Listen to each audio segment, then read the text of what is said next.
Hi guys, MrRoflWaffles here. Welcome to my Destiny Dungeon Marathon Extravaganza. This is going to be a full week of Destiny 2 streaming. We've got special guests lined up. We've got pain lined up. We've got joy lined up. It's going to be an amazing time. And it's going to work in the following way. Okay? It's going to work in the following way. Basically, I have like 15 different Destiny creators that we're going to be collabing with at different points in the week. I haven't played the game for 6 years, and I have proof of this. So my proof is the following. If I go to this page here, I went on d2checklist.com, okay? d2checklist.com, and I like plugged in my Destiny account or whatever. MrRoflWaffles last played 6 years ago, chat. It has genuinely been that Yeah, so I've not played the game in 6 years, and like I'll refresh this just to prove the point. It's genuinely been a very long time. And so I'm like 1900 light level. I've got stuff still in my Postmaster from 6 years ago. Like it's going to be a time today. We're going to have to figure out in real time how to play Destiny in 2025. Nearly forgot what year we're in. Yo, Spartan Waffle, thank you for the sub. So much has changed. Like, my vault is a relic at this point. It is truly a blast from the past. And so I'm going to be having to figure out how to play the game again, how to level up again, and then the goal is going to be to successfully get a first 24-hour clear on the vault, on the dungeon in the update on Friday, when it resets on Friday. So this timer is the amount of time that we have leading up to the release of the dungeon. And then we will have 24 hours, and then that will be it. It will be gone. There will be no more opportunity. People say we have 48 hours, but listen, I want 24. Okay? I want the 24, damn it. That's going to be the goal. So we've got not long to plan. We've got 5 days, basically, okay? Bang Swag, thank you for the sub. Yes, there is much pain is on the way. So, like, what we're going to do, chat, first, Psychosis, thank you for the sub. The first thing that we're going to do here, guys, is we are going to take a little look at my schedule for the next week.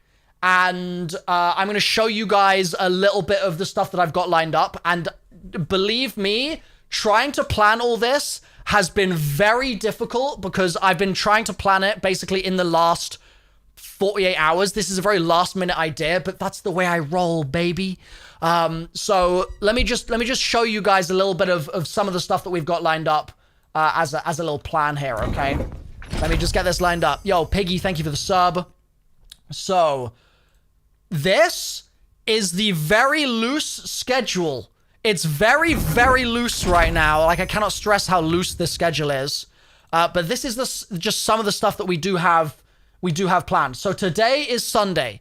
And today on Sunday, we will be booting the game for the first time, which we're going to do in a couple of minutes here. Then we're going to have a vault inspection with a very special guest. I will leave it to you guys to guess who the special guest might be for the vault inspection. We will then, actually, we're moving things around already. So we're going to be doing a lore primer, or we're going to be doing a, I don't know if primer is even the right word. We're going to be setting the table with Bife. Bife is going to be a special guest today. I'm so excited to be doing some stuff with Bife. Oh, I've just deleted Bife's name. Hold on, let me, whoa. Oh God, setting the table with Bife. Bife and I have talked about doing a collab of some capacity for so long, and I'm so happy it's finally happening. So, we're going to be setting the table with Bife. That is happening today. We also, where did I put it? Oh God, did I delete it? Where did I put solo? Oh God, I feel like I deleted it. Okay, well, we've got that. Oh no, there it is, there it is. There we go. So we're going to be setting the table with Bife, and then we will be doing the final shape campaign solo on legendary difficulty. And basically the reasoning for that is that I think that it's going to be a really fun first time going through that whole campaign, just completely blind. And if I do it legendary as well, then I'll get good loot too. Okay, so that's gonna be how we're gonna kind of combine things there. That's the intention. But also, guys, just so you, so that everybody is clear on this, this whole plan is very much the sort of thing that can change. So anything green is locked in stone, as being like on that day, whereas anything else can move around. So the plan for today is pretty set. Like I'm pretty happy with what this plan looks like overall. I think it's a good plan basically. Then we're going to be doing some planning for the whole week with Aztecross tomorrow. So at some point we'll get on with Aztecross, and Aztecross will help give me an overall view of like what the hell I should be doing over the next 5 days. We're going to do something with Fallout tomorrow. I don't know exactly what it's going to be yet. I might force Fallout to play some Gambit with me. There's some seasonal stuff that I don't know what it is. We might do a lore quiz with Bife. That might be with Bife, depending on how the solo legendary goes for today. We're going to be doing blindfolded Vespers. I'm going to have a blindfold on, and we're going to be doing Vespers. I'm going to be attempting a blind solo... Oh, thank you, Razor Shadow. A blind solo Shattered Throne, and then we're going to get some coaching from Ritz and Lowman. I have written down get 100 resilience armor with Hammanator. I don't know what that means yet. Similarly, I don't know what the exotic missions entail. I don't know what Onslaught Mickey in 3 means. Like, there's a certain amount here that, like, we planned it on stream the other day, and I just don't know what it is currently. We've got GMs, good mornings, with someone is going to join me for some good mornings. We've got a lot of Gambit planned. We might do some Last Wish. I've been told to solo Taniks as well. And then, yeah, it all leads to Friday, where we clear the dungeon in 24 hours. You should get CB Gray and Evan as well. So that's a good additional point. Okay, so not only is this all the plan, but you see this big stack of names in the corner. Basically, there's been a ton of people that have reached out, and they've said, like, hey, Milo, I'm a Destiny creator. I'd love to just, like, do something with you at some point over the next week of you doing this. So I've got a ton of people here that I don't necessarily know, or some of them I do know. Some of them have reached out. Some of them I've just put their name down because people have mentioned their names. But they're all potential options to play with this week, maybe. Like, some of them might be a bit aspirational. I don't know. Like, I don't know if we'll be able to make it work with everybody's schedules.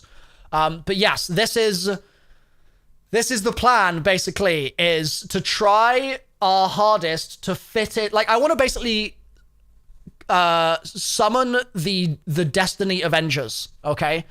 That is kind of what I'm trying to do here. I'm trying to get every single Destiny human being that I can to jump in and be part of the streams at some point over the next week. So if there's any other creators that you're like, oh, it would be really fun to do something with that specific person, that would be great. Lucky 10P's on vacation. Lucky 10P did reach out. So that could work. Get Sweatsicle. Sweatsicle's name has come up a few times, so we could try and get Sweatsicle as well. Is Sweatsicle's, is that the guy that does spreadsheets? I feel like somebody said something about spreadsheets at some point. Yes, Scarrow we're going to be doing exotic missions with. Ritz and Lowman, we've got Fallout, Aztecross, Bife. There's a special guest here lined up who we haven't figured out exactly what the end game content's going to be, but we're going to do some end game content with somebody there. You can try and guess. Try and guess who that might be. Yeah, we've got some. Oh, Aegis is Spreadsheets guy. Okay. Aegis Relic is Spreadsheets guy. Okay, got you. So yeah, essentially, it's gonna be chaotic, guys. It's gonna be very chaotic. But if there is a creator, like for example, if there's somebody that would be the best person to play Gambit with, we're gonna do it. If there's somebody that would be the best person to do PvP with, we're gonna do it. I mean, these are co-op. It's all co-op stuff, right? So if there's like a group of people that would be the best group to get for PvP, amazing. Ritz is the Gambit guy. Okay, amazing. Getting a phone call. Not sure why I'm getting a phone call right now. So, let's put Ritz down. Let's put Ritz down for Gambit. Perfect. There we go. What up, Agent? What up, Bobby, in the chat? I see you. Frostbolt for PvP. Okay, so let me put Frostbolt's name down here. Frostbolt. So yeah, I'm sure there's like 100 other people that would be... Okay, would be... Let's see. Frostbolt PvP. There we go.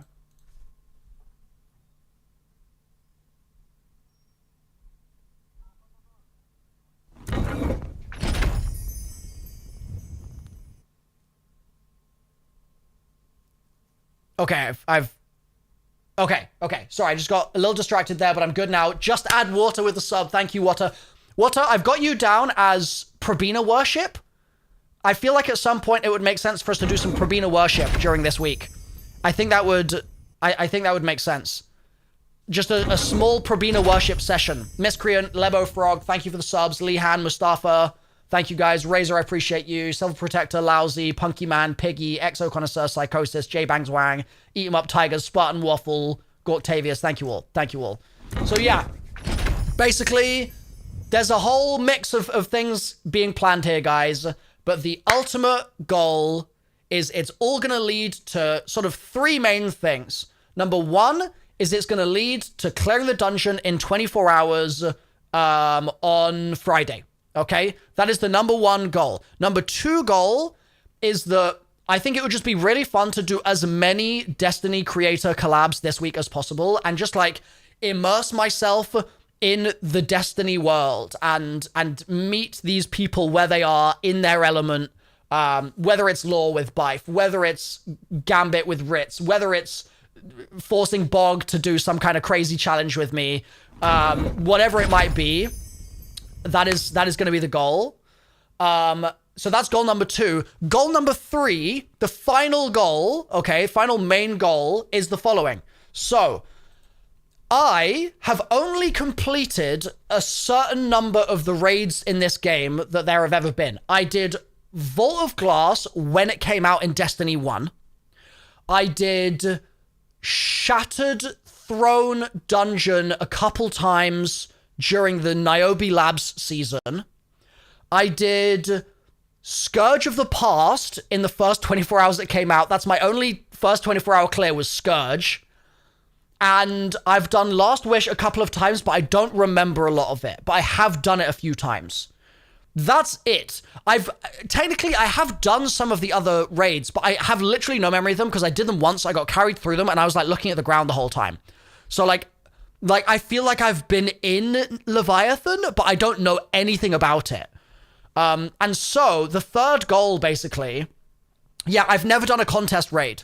I've never ever done a contest raid. Yeah, I think I've done, like, Leviathan once, and, like, there was one which is, like, you had to, like, put balls in a hole at the end. You were, like, playing basketball, and, like, I have a vague memory of basketball, but that's all I remember from that raid. So, like, I don't even know which raid that was. So, basically, I am trying to keep, my third goal here, guys, okay, is that I am trying to keep the raids that I haven't done, or the ones that I like can't remember at all, I'm trying to keep them completely unspoiled in my mind, and then later this year, after all of this grinding that we're going to do this week, after all that, we're going to come back and do some of those old raids, okay? So, like, for example, let me think of, like, give me the name of a raid, guys. Crota's End, is that one from, is that, there's a Crota something or other. King's Fall? There's one that's Crota's End.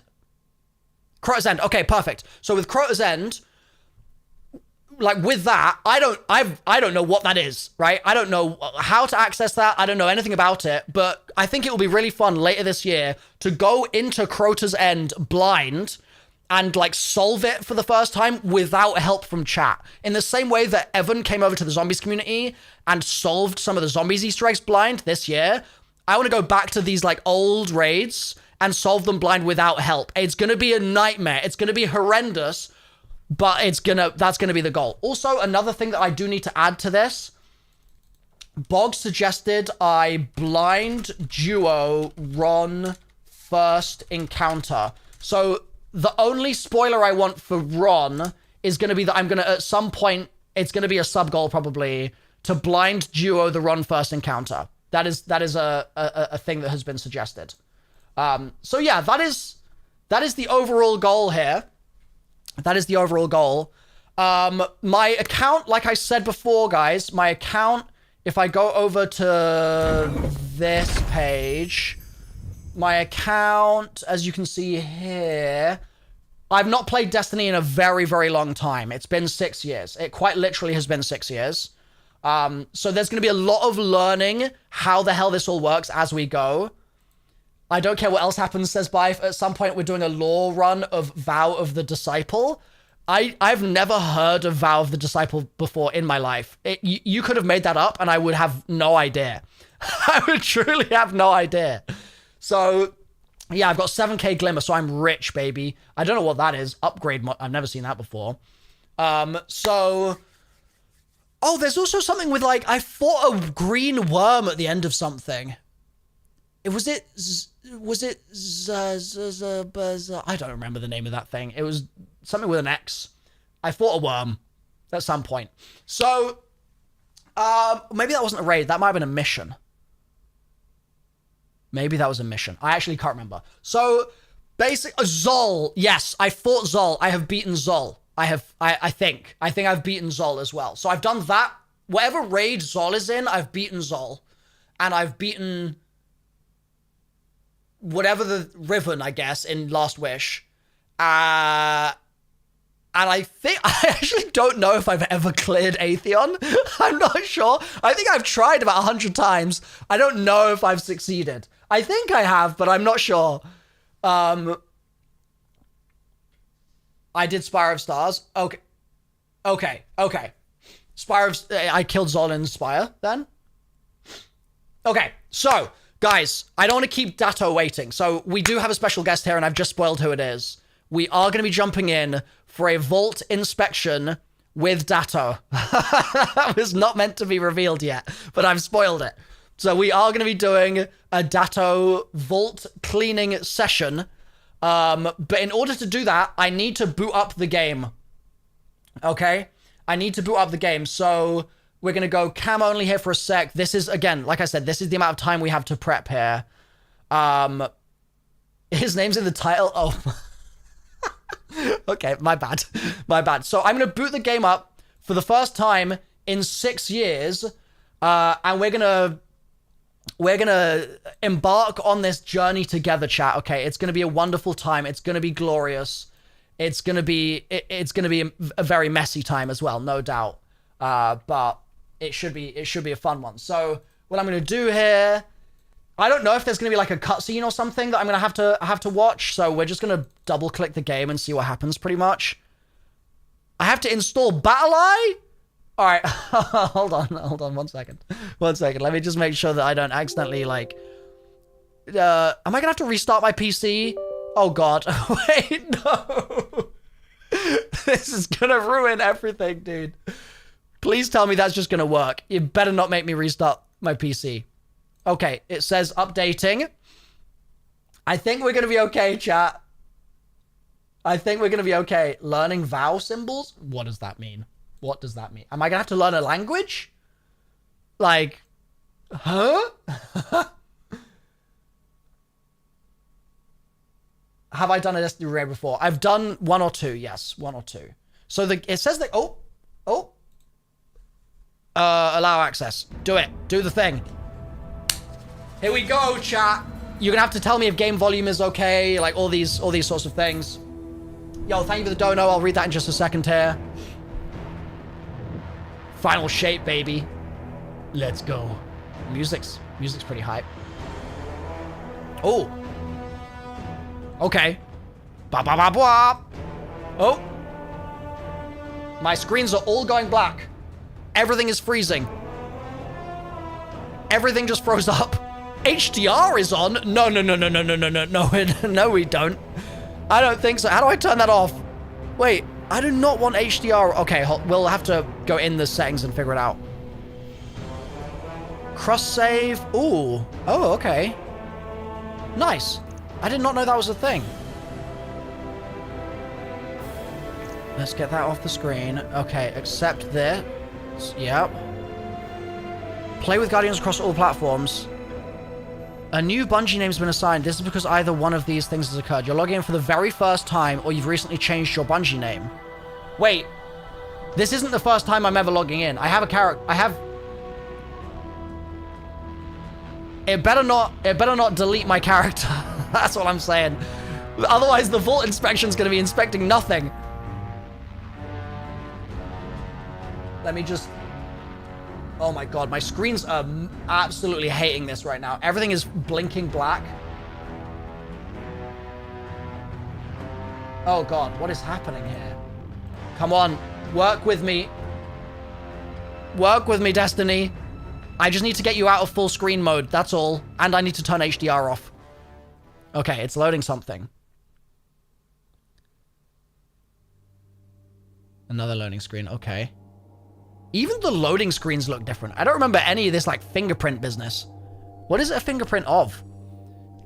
I have characters! Let's go! Let's go, chat! I do actually have characters. This is really wonderful news. This is good stuff. So, another decision that we do need to make is, am I going to play Hunter, Titan, or Warlock? This is what I currently look like right now. I think I look pretty great. That looks like that's like a new looking fit, right? That looks pretty fresh. This looks like it's been through the wars a little bit. It's a little dirty. I used to play a lot of Hunter, but apparently I have all three. So the suggestion that I've received was to play Warlock. But we can make this decision sometime in the next hour before we start Final Shape. Like we'll make the decision with Bife maybe, but I think I'm gonna go Warlock for the time being. Okay. Long and winding road. Reach level 20. I got an achievement. Oh, Triumph completed. Dawnblade. Unlock the Dawnblade. Unlock Stormcaller Warlock subclass. I don't know what that is. Complete strikes in any strike playlist. Complete strikes in... Okay. Okay, I think we are successfully at the menu, so I'm just gonna... try and put it out of... window... borderless windowed. Resolution 720p. Excuse me? And then HDR off. How do I get that off? HDR off. Yeah. All right. Select apply to lock in your changes. Apply. Wait for it. Are you sure? Yes. Okay. God bless. I can now read chat again because that whole time my chat was invisible. Okay. FOV up. Okay. Before we jump in with Datto here, are there any specific settings that I need to absolutely make sure I do? Are there any, and also I can do this actually. Let me just select game capture, Destiny. Does that work? Window capture or display capture? Oh, okay. Window capture.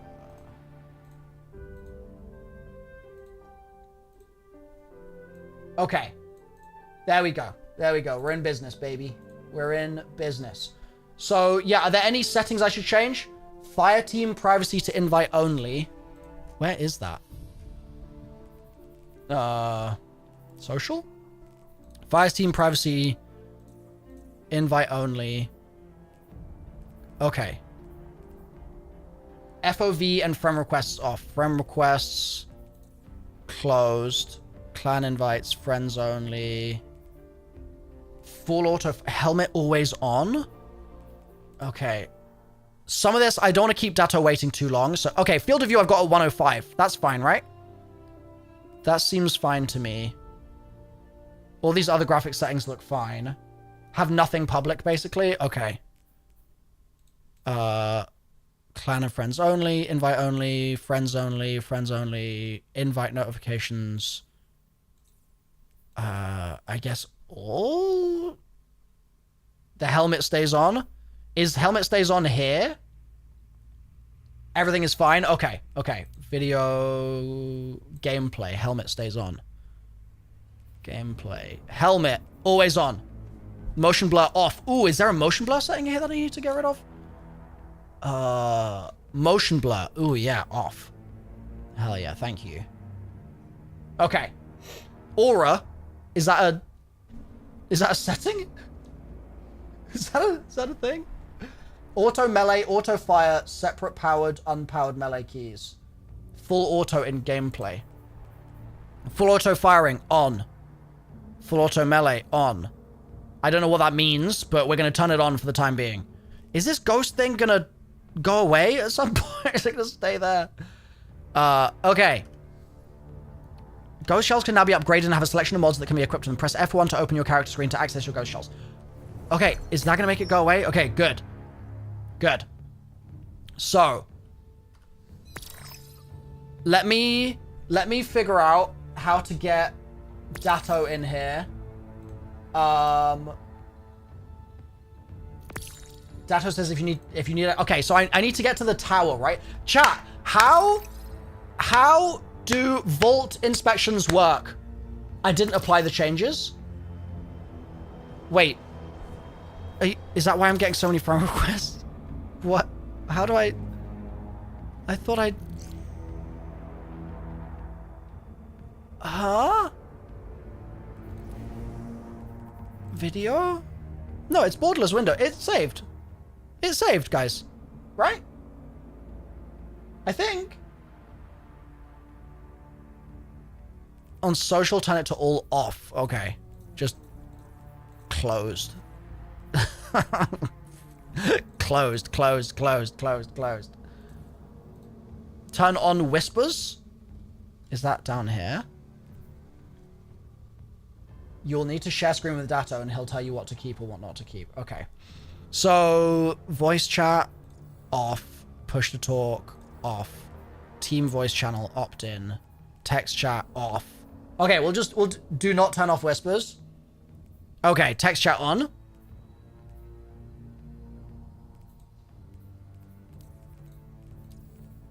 Auto hide, text chat. Okay. This seems fine. This seems fine. I think this is fine. And there's no button to hit apply here, so I actually think we're good. So I'm gonna just back it up. The game really wants me to mess about with my ghost. Oh, I remember that ghost from back in the day. Hell yeah. Access the details of your ghost shelter upgrade. I don't want this menu thing here. Go away. Is it going to be there if I load into the tower? View journey. Video changes have been applied. Text chat will be useful for raids. Okay, you should be fine now. Is it journey or surely it's director? You have to do it for the pop-ups. Oh my god. Okay. Hold on. Access the detail screen of your ghost shell. I actually don't know. Right click. Each ghost shell can be upgraded to Masterwork tier, which will be increase available energy and the number of mods that can be equipped. Okay. Does it want me to do something?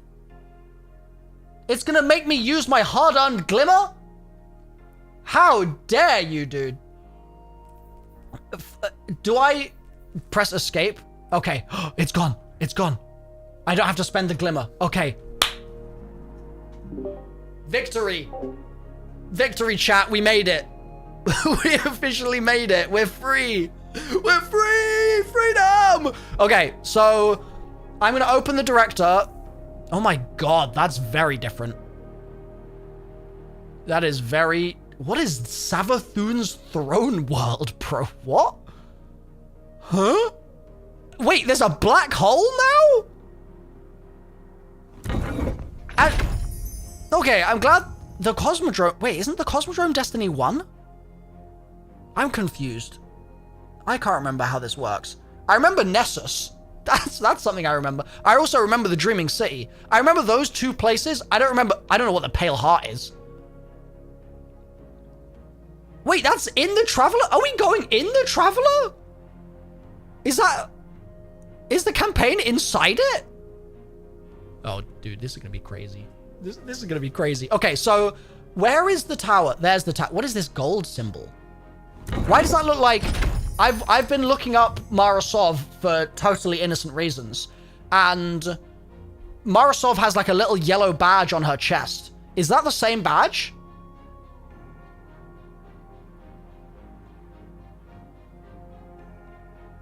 Listen, chat. It was a necessary Google. It was necessary. It's the same. It's not the same. Okay. Elsie in the chat is just like, yes, sir. All right, so that's the Marasov symbol. So that's where Mara is probably. So well, let's go to the tower here, and let's look. 9? Wait, has he always been 9? Cat Ninjas, thank you for the Prime. Jesus, Yeetster, Vic, Square Trout, Lebo, thank you for the Primes. How do I? Can I load? I'll load in the. Yeah, there. Load me. Load me. All right, we're nearly ready for Datto. We're nearly ready for the boy. He's gonna be coming in and helping me figure things out here, okay? You guys are gonna love my vault. It's the juiciest vault you've ever seen. No Destiny player has a greater vault than I right now, chat. No Destiny player, I'm telling you. Pinfun, thank you for the Prime. Overload champions. Bro, you're overloading me right now, and let alone the champions. They'll constantly regenerate their health and... Never mind. No, they won't.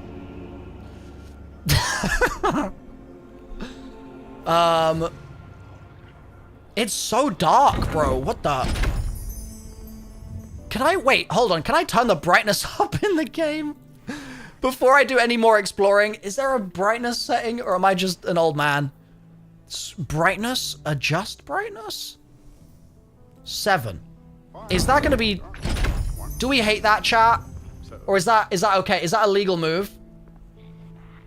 Is it legal to have it on max brightness? That's old man settings? Bro, look, he's waving. What are you waving at, dog? Are you good? Are you broken? What is... My guy, there's nothing there. Oh, he stopped. Oh! Yeah! Yeah, you get it, little guy! Weird. Okay. Is this fine? This is legal? 7 is perfect? Okay, hell yeah. I need max brightness in my life at all times. What is Dredgen? Is that like a symbol for like, this person is sweaty? Is that what that means? I'm gonna... Wait, there's a... Hold on. What is this dinosaur? What is... Wait... Chat, it's whether we wanted it or not, we've stepped into a war with the Cabal on Mars. It's him. It's the guy. This is the war. We won.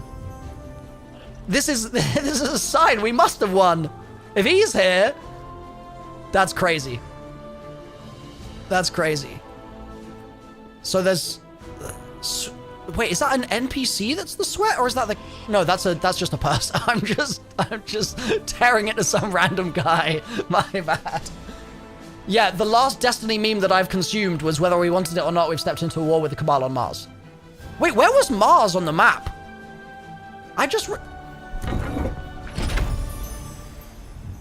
Where is Mars? Map. No? Wait, is he a refugee? Did they blow up Mars?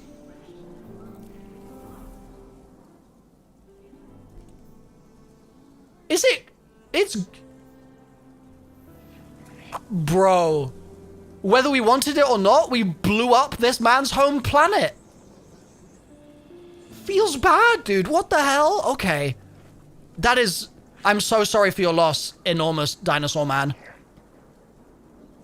Also, what are you... Isn't that Zur? I thought Zur was the, like, little scraggly looking dude. But why is Zur just hanging out here? I swear that's Zur.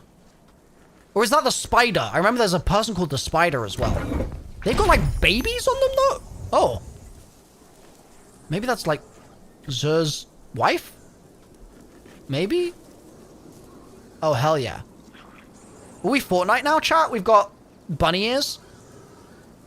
That's a thing? What emotes do I have? What's the button for it? Like, I? No. L?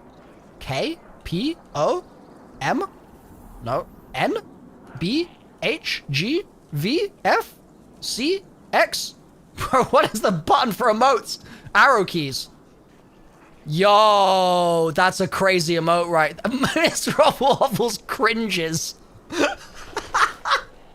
Why is that the first emote that I have? I'm like, that poor guy's doing his dance in front of me and I'm just here cringing.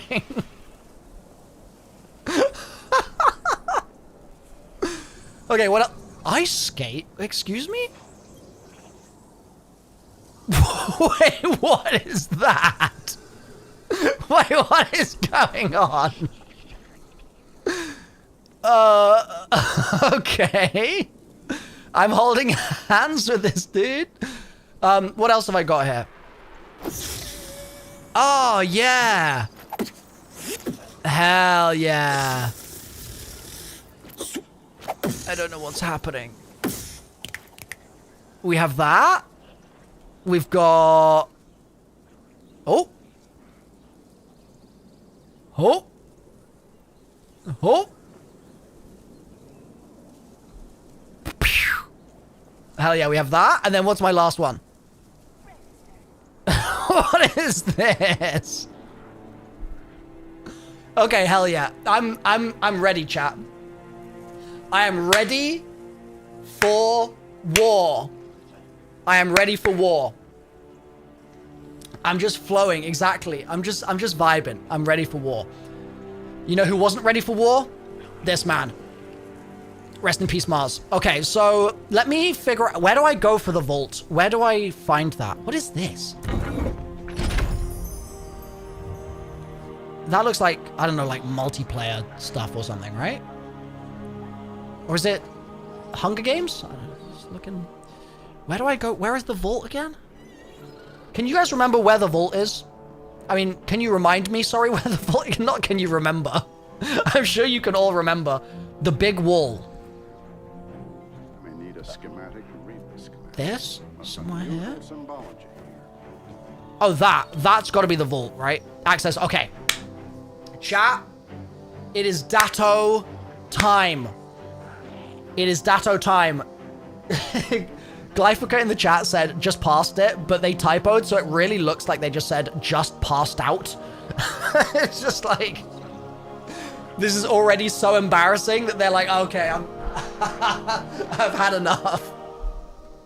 All right, let me figure out how to get Datto in here.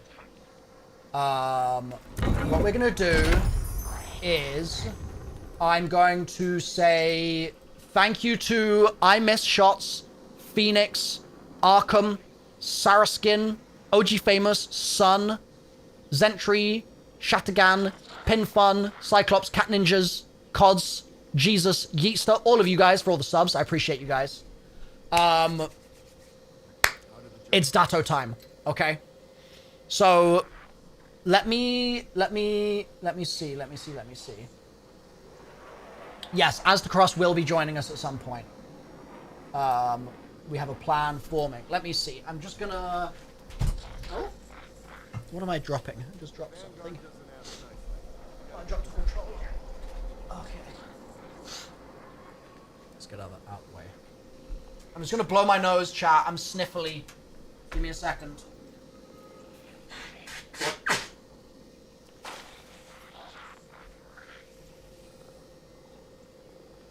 Okay.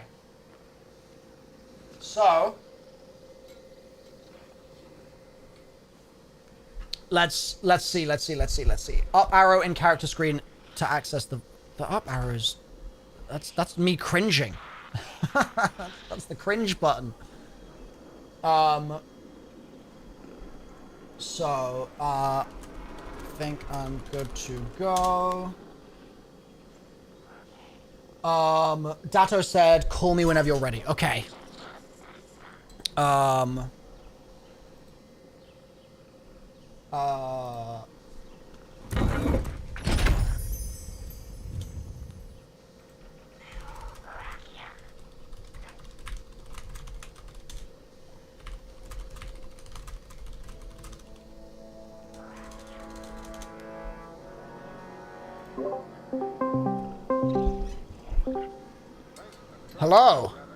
Hello.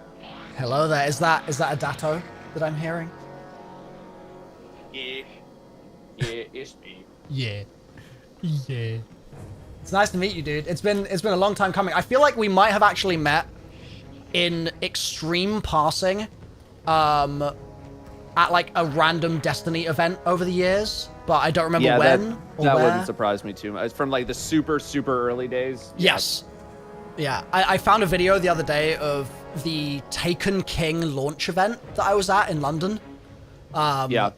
And there's some baby Destiny creators there. It's very cute. Maybe we'll show that on stream later. So I'm sure we've crossed paths in some capacity. But thanks for offering up your services for vault inspection. It's very kind. Of course. Yeah, I'm excited for it. I'm gonna share screens here. Yeah. I hope this is gonna work. You just tell me if Let's see. if it looks dreadful or if it looks fine. Nope, that looks perfect. Okay. Oh, chat says I need to turn you up. Okay, hold on. Maybe I'll just turn the game volume down. Let's see. Yeah, what are you working with on sound? Wow, that's so loud. Okay. Is that like a master volume or should I just?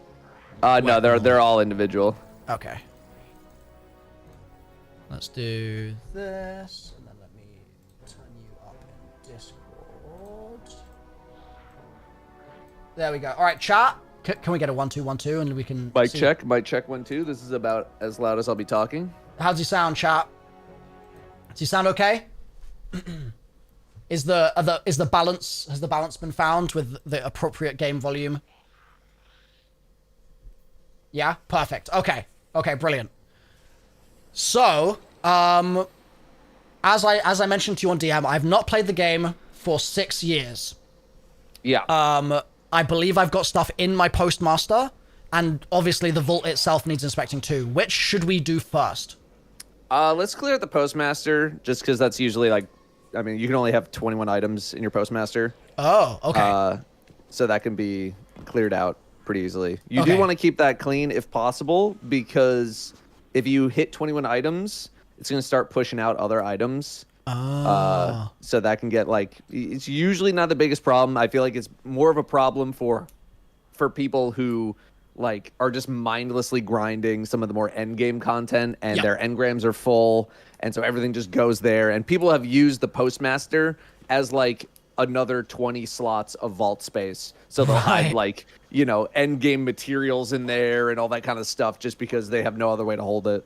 Okay, I'm sure I am very far from having that problem. So Yeah, I don't think you're gonna have that problem for a long time. I do have a different problem though. Where is the Postmaster? So turn to your left 90 degrees Yeah. and head straight towards that blinking This guy? icon. Oh, this. No, not that. That's a person. Yeah. That guy right there. Postmaster. First time in 6 years. What you got for me? Hi there. Hi Alright, there. What the hell is in here? Okay, so you have a bunch of shaders. So those are like those diamond things. You could just grab those. Those are unlimited use now. They used Should to I be do collect very or limited time unlock? use. Either one, honestly. I don't think Okay. it really matters. I think that's a holdover. These are from, if I have my iconography correct, these are from Season of Forge, Season 5. Okay. That was a very long time ago. For reference, we are basically on the equivalent of Season 25 right now. It's been that long? Jesus Christ. Atmospheric Glow, that is a Season 7. That's from Opulence. And Okay. then the last one that you have is from Season of the Drifter. Yeah. Season 6. Okay. Hell yeah. The So got rest of those. this, so that's material that has been kind of removed from the game. It literally says this item serves no purpose and can be safely dismantled. I love how they put that in the game. Like, this is absolute trash. Just get rid of. What are you doing? Yeah.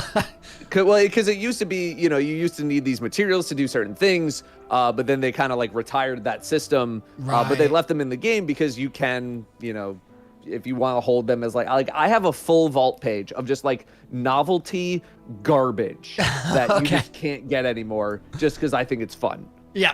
We should do the same with mine. I'm sure that's Probably don't really need it. Vanguard tokens, I think, are the same thing. Yeah, serves no purpose. serves no purpose. Rest in peace. Okay.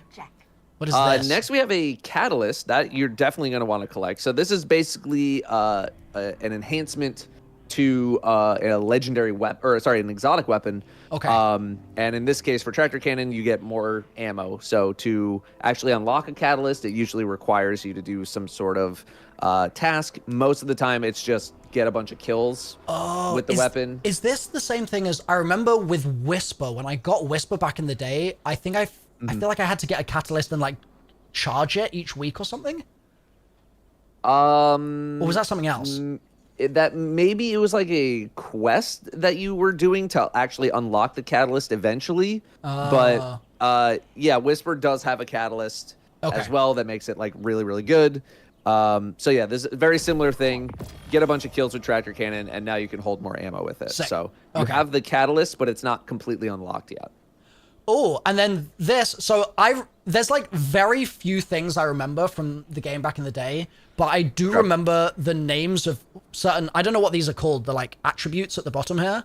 Perks, yeah. Technically, perks. they're called traits, but everybody calls them perks. Okay, and I remember people saying kill clip threat detector is good. So is this a good roll? It's fine, but I think you will find some other things in the game that are a little more updated. Okay. It's no Bungie's longer the also kill clip threat detector meta. Yeah, moved on. so Bungie, somewhat recently, in the grand scheme, has added an extra benefit onto weapons called an origin trait. So basically, anything without an origin trait is essentially marked as being pretty dated. And I could count on maybe one hand the amount of weapons without an origin trait that I even keep around or would want to use. Oh, damn. Okay. So we're gonna be pretty harsh with these things. The origin traits are good. They're good, but I would still value the perks on a weapon most of the time over the origin trait.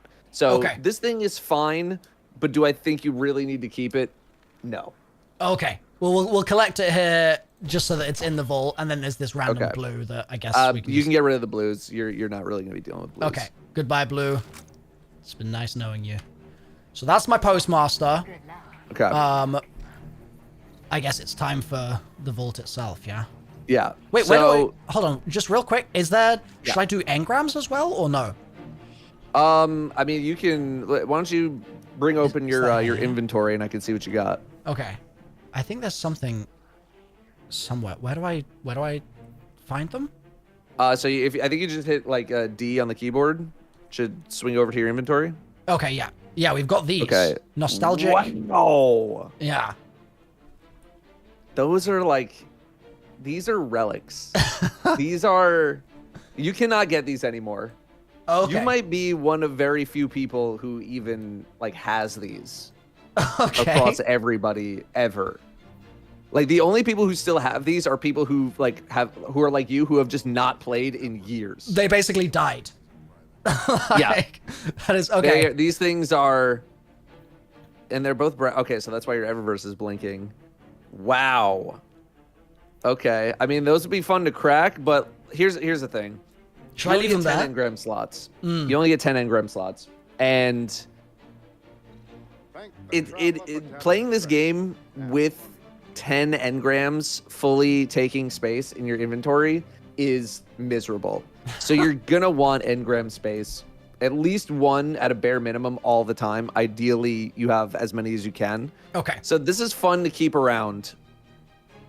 Do I think you need to hold on to them? No, but it's it's funny to see these. Okay, if it's after funny, I am so many years. Yeah, I'm happy to suffer in the name of comedy. So Yeah. in that case, I think we'll leave them fine there. for now. Yeah. Yeah, I think you'll be fine for now. If you stick around for the long haul, then you might want to get rid of them. Okay. But for now, I mean, they're just, I haven't seen these in years. Okay. Hell yeah. I think I might have more on my other characters as well. Okay. I don't know if there's a way. Can I like tab over to those other characters here, or is that not a thing? No, you'd have to log in and out. Okay. But if you have like something like Destiny Item Manager, which I think you showed me a picture of, Yes. you can see them there. But in game, you'd have to switch over to your other characters. Okay. So for now, let's look at the vault, and then maybe we'll do that at the end. See what other engrams Okay. I have stored up. So, up until recently, Yeah. a lot of these weapons were actually sunset. Like you could keep them, and their power would raise to the floor every expansion. But like you wouldn't be able to level them up. And Bungie recently undid that. I think you're actually the first person I'm doing like any sort of vault related content with since they did that change, because like it was a whole meme in my community because I do these vault cleanings with creators, and I was telling people to get rid of these old weapons that you can't really use anymore, or just been outdated or power crept or outclassed and all that kind of stuff. Yeah. But then they undid that. So you're like, oh, whoops. But at the same time, the amount of weapons, again, from the past, I could probably count on one hand that I would actually want to break out of my vault and actively use compared to the things that we have access to now. Okay.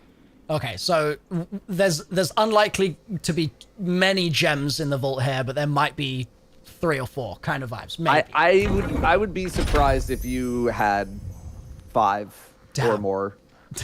Like if you emptied out your entire vault, you just left it barren. Yeah. I don't think your experience would change at all. Okay. Well, let's boot her up here and let's see. Let's see. Let's put it to the test. Okay. This is 32 weapons. This is not a lot of stuff. It's Not a lot of stuff. No. No. So the ghost shells, you can actually get rid of those because you can pull those out of your collections now. Okay. So they no longer need to take up space in your vault. So all those can go. That's a free 6 slots. Okay. Just dismantle. Yeah, just all of dismantle those? it. Okay. Yeah, I have to hold it down. those to are fine. press. They're also like most of the time, if you have an exotic ghost shell, you're probably just gonna be using that one because they look really cool. Okay. Otherwise, yeah, you can ditch those. Okay. Wow, you have a 1K. Okay. Which one is that? 1K might actually be pretty good starting next Tuesday. 1K. There we go. Hell yeah. And it's got Kara's, or is that the highlighted one? Is that the origin perk, or is that the origin perk? So is something else entirely? Origin traits are on legendary weapons, so the purples. Exotics have the same role, I mean, outside of like a very select few where you can actually choose some minor perks on there. But something like 1,000 Voices, your 1,000 Voices is the same as everybody else's 1,000 Voices. They all operate the exact same way. Okay. Got it. So this is good. This is... 1,000 Voices is Yeah. good. That is a good weapon. The Huckleberry, which is the exotic on the top row, Yeah. also a very good weapon. Okay. Hell yeah. Very good weapon. Should I leave these in the vault, or should I pick them up, or what's the move for? I guess I would grab them and stuff here use too. them on whatever character you think you're going to be using them on. I mean, it's very easy to transfer them in game through Destiny Item Manager. Okay. But you should try to be using an exotic weapon at almost all times because they can be really, really good. Okay, so let's And Huckleberry is great, and 1K is also great. let's maybe do this. Would this be a good idea if I store everything that I'm holding, and then we pull out the stuff that is like half decent, and then we just have like the museum? Yeah, we could do that. Okay, so I'm just gonna click everything. You do have to keep one weapon equipped on you, so that's fine. Oh. God, look at all this freaking Scourge of the Past loot, man. This raid isn't even in the... Like, you have so much loot from a raid that doesn't even It's exist just gone. anymore. Rip. Well, it's been put into the content vault. Oh, okay, so it'll come back out at some point, kind of thing. Well, we're hoping. Okay. So, Scourge of the Past came out before Bungie did, like, a big revamp of their engine, which meant that like anything prior to this update needed to be essentially completely rebuilt. Okay. And so if they have not had the time to actually do that, it has not come back. And right now, it's like one of the few raids that hasn't come back.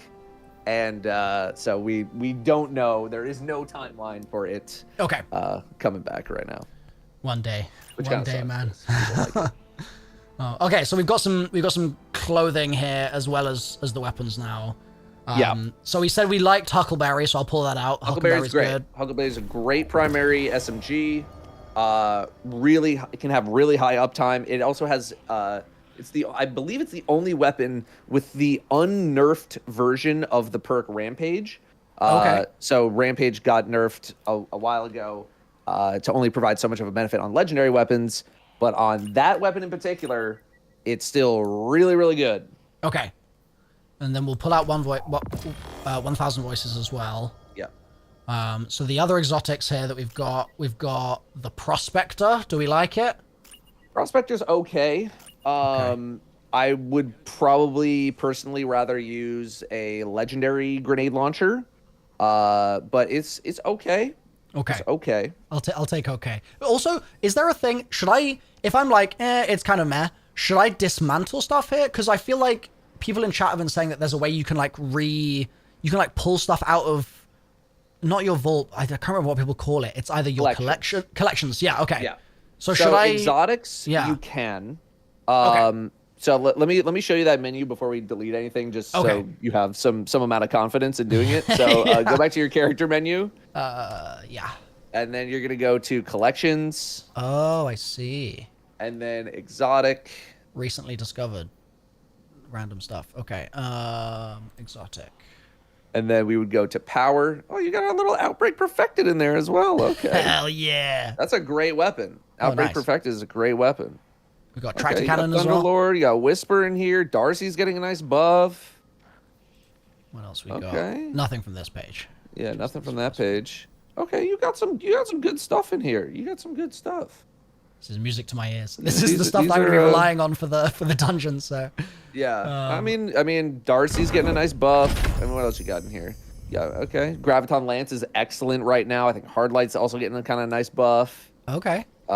Risk Runner has, like, throughout the history of the game been a great weapon. That was one of the first exotics ever in the game. Oh, wow. That's always been, like, basically everybody has a Risk Runner. Yeah. But it's still great weapon. What else you got? Sweet Business. Crimson's kind of eh. But you got an Outbreak Perfected. Outbreak Perfected, one of the best primaries in the game. IMO, exotics. Sick. Okay. And then, what do you got here? Verity's pretty good. Okay. Sunbracers, I don't think are too bad. Yeah, I've heard that because I can't imagine you're gonna have too much past the first page though. Yeah, one. Okay, you got Vesper of Radius. Okay. I guess they organize it by armor slot, not by when it came out. So. Oh, I've got So these on my hunter. Yeah, Nighthawk is great.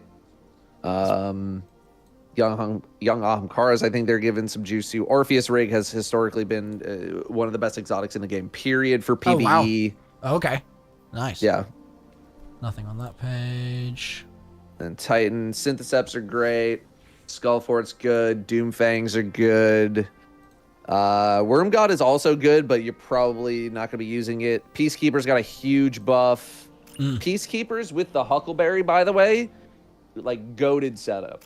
Okay. Goated setup. Because they buffed be... Peacekeepers recently to give SMGs a lot more juice. And Huckleberry, if you're killing stuff, will automatically reload itself. And so you're keeping up this Rampage buff. And then you're also keeping up like an SMG buff from the Peacekeepers. So you just go around just like mowing things down. Okay, that sounds very fun. I will definitely try that at some point. And it's also... I'd also encourage its use because it's primarily a gun-based setup. Like, you need to know almost nothing about, like, your subclass and your aspects and your fragments and your this and your that. It's just literally equip Huckleberry, equip Peacekeepers, left click. kill. Yeah. M1. It's the most M1 build I think we have in the game. Okay, hell yeah. And then what is this? Weapon ornaments? So that's cosmetics.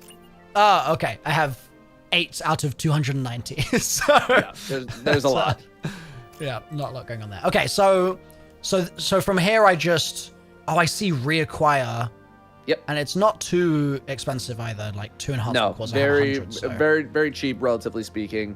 Yeah. The only reason why you would want to keep stuff around, I like to keep stuff because weapons show their kill counts on them. And when you delete one, it doesn't update the kill count when you pull out a new one. Okay. So I just like to see my kill counts on like all my weapons. But Okay. other people, it doesn't matter. So yeah, if you want to get rid of the prospector, you just go back to power on that menu, and then you would just reacquire it. But you have all the space in the world, so you don't really need to delete it right now. Okay.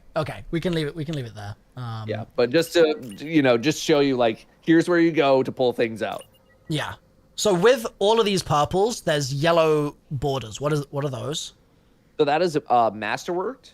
Okay. Masterwork used to mean a lot more back in the day because it meant that a weapon could create an orb of power, which feeds you super energy and also triggers like other effects on your subclass or your armor mods or something like that. Okay. Nowadays, it's changed a little bit to the point where it doesn't really supply that orb of power benefit anymore, but for what you got right now, it's not something I would really be bothering with. Okay. Like We can I sort of don't more or think less you really ignore even it. need to acknowledge it. Yeah. Okay. Got you. So I'm trying to figure out like with a lot of these things, because I've seen there's a lot of people that are very passionate about specific guns. For example, I had Just Add Water on Twitter saying that this Probina is the God Roll Probina because it has Outlaw Kill Clip. There was someone that was asking about the roll I got on something. What was it? On this Atalanta? They were like very passionate about the Atalanta, but it wasn't a good roll. Are there any things that I should pay any attention to here, or is it pretty much what you said, where it's like? So I think something like the Probina D, for example, that is much more of a PvP type thing. Okay. Outlaw Kill Clip it's like one of the most OG perk combos in the game because Outlaw gives you some reload speed, and when you reload, you're going to proc Kill Clip. So they have great synergy. It's a classic, right? It's a classic combo. But for PvE, it's fine. It's fine. There was a pause after that. Fine. It's it's that's all it is now. Like fine. It used to be insanely good, but we have evolved as a game over the past however long. Yep. And so with that, have come new perks and new things and all that kind of stuff that have kind of eclipsed something like that. So should I just delete all the purple stuff here, or shall I keep some of it for the meme? I guess I have 42 slots taken out of 700, so I'm probably okay. You have leave quite it a lot there. of space. Yeah. And most of this stuff is from the Forsaken era, which goated era of the game for gameplay. But nowadays, I mean, also for weapons, but nowadays I imagine a lot of this stuff has probably been eclipsed by other things. So like if we want to just like go down the line, I can tell you. So like Midnight Coup, they actually just reissued this weapon in a recent event that can get really good perk rolls. That being said, Outlaw Rampage, also a great combo, right? And so for now, you can hold on to that because it's just like it's a decent weapon. But the next thing is a shotgun that has full auto trigger system. Full auto has been baked into the game. It's just wait, that's a menu that, setting now, right? Yeah, it's just like a thing that you can turn on. So full auto used to be kind of neat. Now it's basically irrelevant. So this is garbage.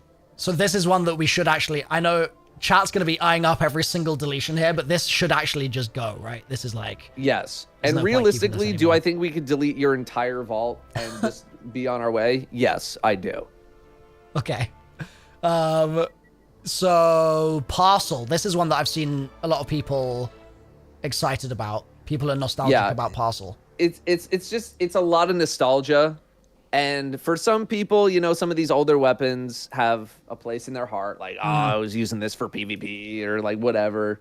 From the heyday during the game. Realistically, is there anything that special about the shotgun?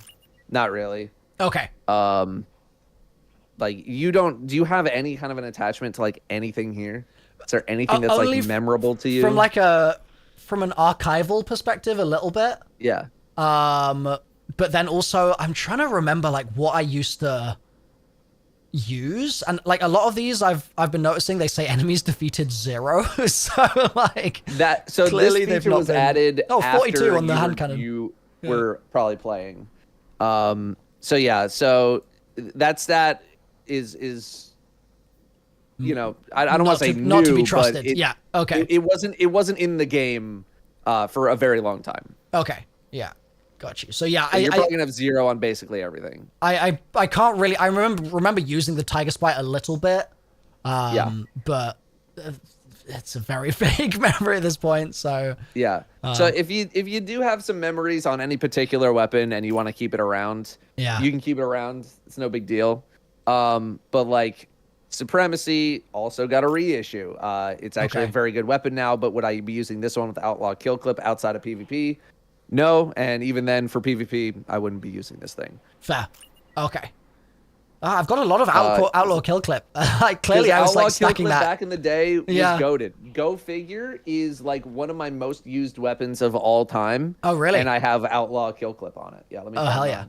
Okay. Mine is, let's see here. Yeah, I have 55,000 kills on my Go Figure. God.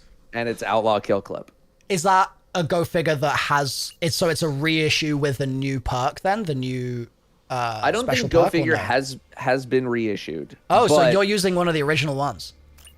Well, those 55,000 kills came from when I was using it forever ago. I have not used this thing in literal years, but it was just the weapon that I used back then for like a year straight. Okay. So we respect this weapon even if it's no longer kind of meta any longer.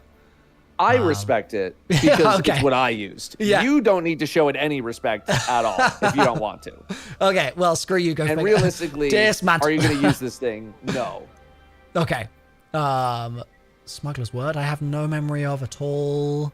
You could probably get rid of it. Toilet This trouble. you could also probably get rid of. Yeah, there's more threat levels. You have like multiple threat levels with multiple masterwork threat levels. I mean, Trench Barrel, I think, is a little bit better now. So I would honestly keep one of them for the time being until you get something else that is better than it. Okay. Sounds good. So that's like a half decent shotgun to use for the present. Yeah. Because I don't have any shotgun exotics either, so I feel like that's something I'll want to kind of keep track of.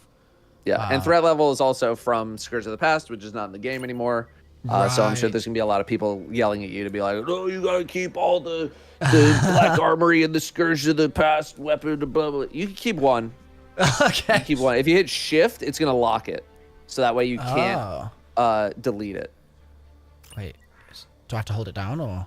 No, it appears right next to the word legendary. Oh, I at the see. top. I see. Okay. Yeah, got you. So that will make sure that if you try to dismantle it, it literally will not let you. Okay. So you got to make sure it's locked.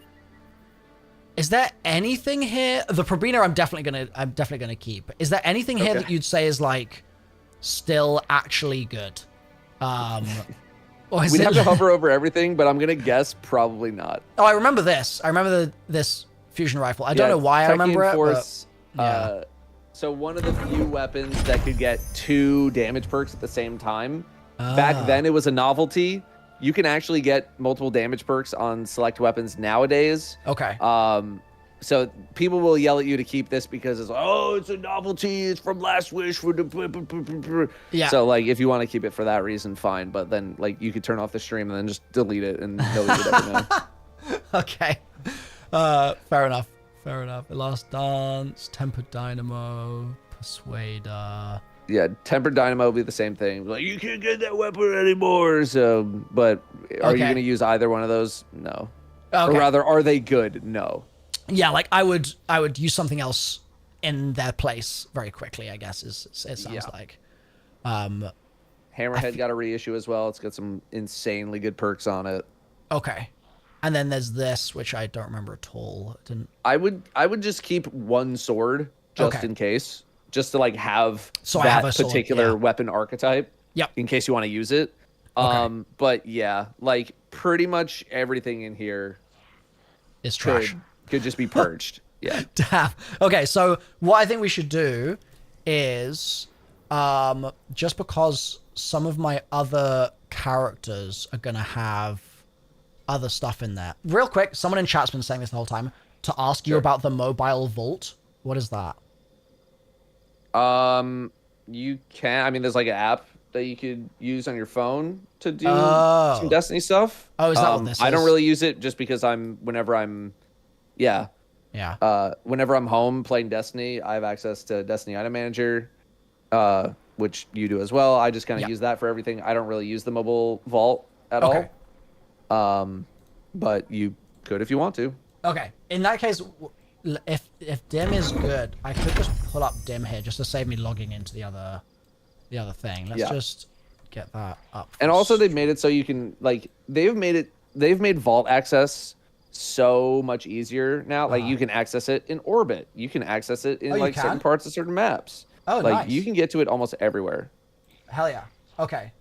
Being able to access it in orbit is very, very nice. That's a nice change. Yeah. I've just changed that over for you. Let me change it for stream. There we go. Okay, so stream, this is my dim.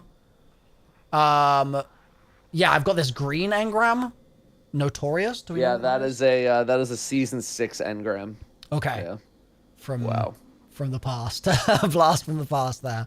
So I guess I've got, what is this? Nostalgic on each character. So maybe I could get rid of the nostalgic here and keep Notorious so that it's like two nostalgia slots on each character, and then the rest are free for engrams. Would you say that's a good balance?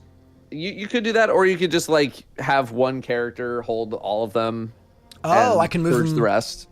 Well, you can't move them around, but like, do I think you need 3 characters holding this novelty item as opposed to just one? Probably I see. Not. Okay, got you.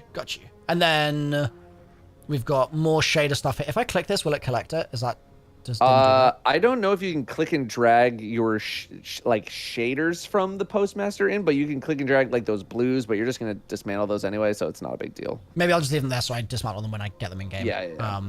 Okay, so we've already covered all the shader stuff. And then, yeah, those are the engrams. And then in terms of like weapons and stuff that I'm holding on those other characters, it looks like it's pretty much the same story of like, I've got this thumbs up, I guess. Oh wait, no, there's thumbs up on everything. The thumbs up is a tool built into Destiny Item Manager to say like, this weapon's kind of good. Or it's like, this is a preferred role of this weapon. Okay, so I can, just sort of looking at the stuff here, I can probably safely delete everything, even across the other characters as well, not just this Warlock, but like all their stuff. Is there anything that's standing out to you? Well, the first thing is you have Controverse hold on a character that cannot use them. So if you scroll back down a smidge, your arms on your Titan, the exotic ones. Yeah. Those, yeah. So if you click and hold and drag those over to your Warlock, you can just transfer them right now. Boom. Yep. Nice. Okay. There you go. Otherwise, Titan exotics, you can keep all those. That's totally fine. But yeah, without going in and like clicking on each one of these weapons individually and looking at what they actually do. Yeah. And when you're looking at that, you're looking at the perks, right? Like that's the thing that you're like checking on each one. Yeah. Oh my, that's terrible. Yeah, that's terrible. That's garbage. Yeah, I can tell you pretty much instantly. Yeah, garbage. That's giga garbage. Giga garbage. Yeah. Oh no. Yeah, you got a hip fire grip on a sniper, a weapon that you will never hip fire. Let's go. Garbage. is more nostalgia bait for people, but I don't think you're gonna use this. Although I think it is one of very few energy slot scout rifles that can get box breathing, which is more of a PvP thing than a PvE thing. Okay, it seems like I've got quite a lot that would be good for PvP. That's the impression I'm getting here. Yeah, you got some stuff. Well, at least Sideways kill clip is okay, but you'll eventually get better. Okay. Eye close 1.0. That is, I mean, okay. Threat detector trench barrel. That's not too bad. Hell yeah, that's the first time we've got a not too bad in a while. Yeah. So I mean, I there's some stuff that I would absolutely keep around until you upgrade. let's lock that bad boy. There we go. Hell yeah. Nation of Beasts. Okay, so this is the curated roll. So sometimes when a weapon dropped, it came pre-masterworked. And when it did, it came with a very specific set of perks on it. Okay. And we call those the curated roll. So this is the curated roll. Outlaw Dragonfly is still like not too bad of a combo. I think Nation of Beasts, like I just did not necessarily a tier list, but like going through every weapon type in the game, every, element, all that kind of stuff. And Nation of Beasts, I think, was like still placing pretty decently high on people's lists. Oh, okay. And this thing is like so old. Crazily old, but it's So you also can't get it. craftable. You can't. Oh, you can craft it. Okay. Yeah.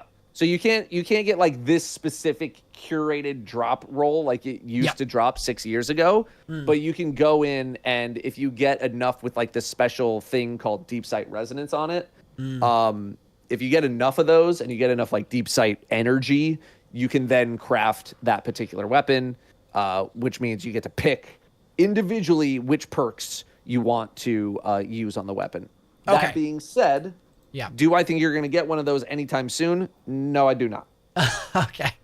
Yeah, it sounds like there's a lot of prerequisite steps needed to be able to craft them nowadays. So it's mainly just grinding the raids. That's all it really is. It's like you go in, you do a raid, you get a loot drop every single time you kill a boss or do an encounter. You hope for it to be a red border, aka a deep sight.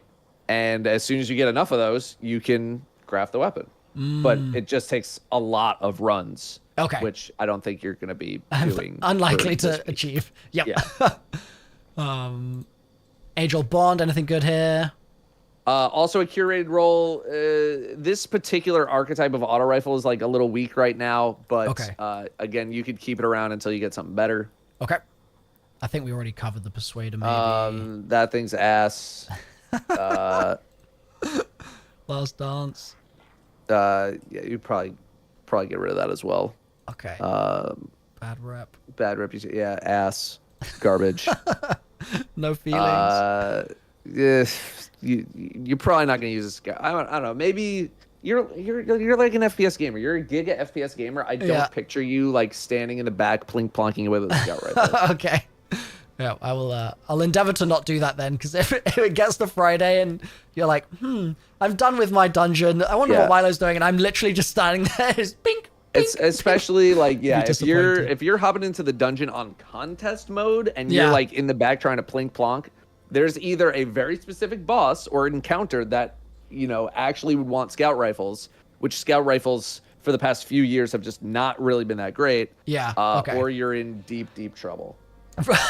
Yeah, probably both. Even if it is meta, I'm probably in deep trouble.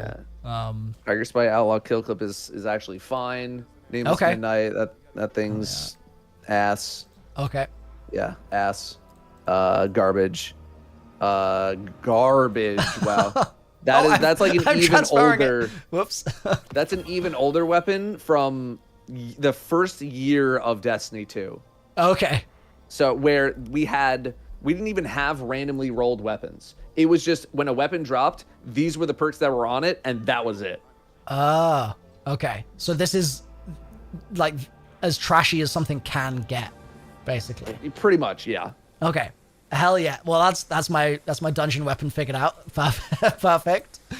And then garbage. Smugglers and 10 paces. Yeah, garbage.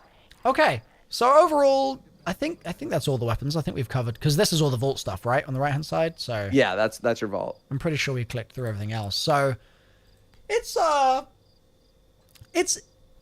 mixed bag. Maybe mixed bag is generous. Lot of it's garbage. a bag. Yeah, it's a sort of small festering trash heap. What character do you plan on playing in the dungeon? Well, that's the thing. In my mind, I'm a hunter main, but when I said that on stream the other day, everyone was like, change off hunter. It's just not worth it. Like, wow, daring today, aren't we, hunter? Right. I suspect that might be tempting fate a little bit. So the suggestion that I had from stream was to play Warlock and get Speaker's Sight in Last Wish, and then do Solar Warlock. That was the recommendation.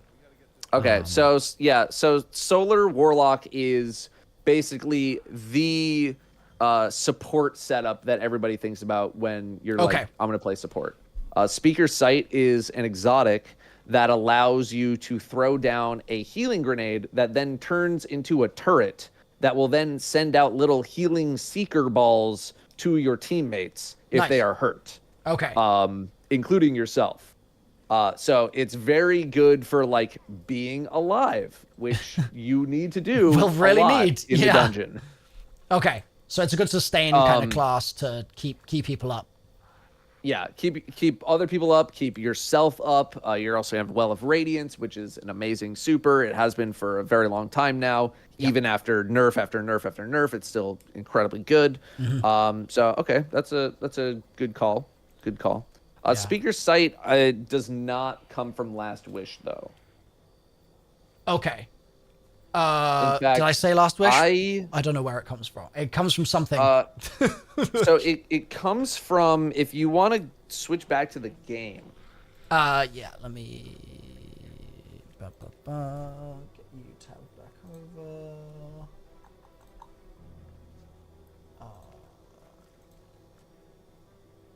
One second. There we go. Okay, you can see, right? Yeah. Yep. Cool. Oh, So what you the hell is that? I think. Oh, that's the Traveler Ball. Hell That's a little secret event in the tower to spawn like a giant ball. Nice. I love that. Where is? I feel like wasn't the Traveler normally like there before? Yeah. So like some stuff happened and it's not there. Okay. Well, It's I'll kind have of to figure out. spoilers. Yeah, I'll figure out what the deal is with that once we play the campaign. Okay, you were gonna send me somewhere in the. So if you just walk straight forward or now to the right a little bit. Yep. And there should be an NPC to your left now, MrRoflWaffles. Yes. So how you're gonna get a lot of exotics Schematics for this is structure do not from this fill- guy, but Okay. I mean I think they You'll should also be return like homage maybe starting. randomly dropping. So this is a somewhat controversial change that Bungie made. You used to be able to get the new exotics whenever they spawned into the game by running higher end pieces of content called Lost Sectors, and that's normally where they would drop. And they changed the system to now like you kind of decrypt them from this NPC. And for newer players, I'm not in love with it, but I think you also might be able to get Speaker's Sight from just beating the campaign. Okay. At least I'm pretty sure. Okay. But otherwise, you're going to want to work through Rahul because you're going to level him up. And when you get him to max level, you're going to open up some more opportunities to get some other exotics from him. Oh, okay. Nice. And so I definitely don't remember him ever being leveled up. I actually have I have a video from Destiny 1 that I made just after launch, and it's basically titled "The Crap Tark has been buffed" or something. Yeah. So clearly, I had some beef with the Cryptarch back in the day. Everybody did. I know exactly what you're talking about. Yeah. So that's my last memory of him, pretty much. Yeah. Shall I take this? Yeah, you can grab that. Wrinkled stamp card. Cool. Yeah, don't worry about it too much. Yeah, they just very recently added the reputation system to this character. So like that exotic engram looking picture, focused decoding. Yeah. Yeah. After you're gonna want to be decrypting as many engrams here as possible, and and eventually slowly be leveling him over time. Okay, perfect. And so Are with you, sorry, I Yeah. made an assumption. Are you going to be playing the campaign on Legendary? that is the intention. The intention is right after this. Okay, good. I'm gonna chat with Bife. I'm gonna get a bit of a lore, not necessarily a primer, because I want to go in pretty blind and like figure out what's happening. But Okay. we're gonna have a bit of a lore kibosh before we go, and then Okay. I will be using the whiteboard that I have behind me to sort of take notes on what the story is, or at least what I think it is.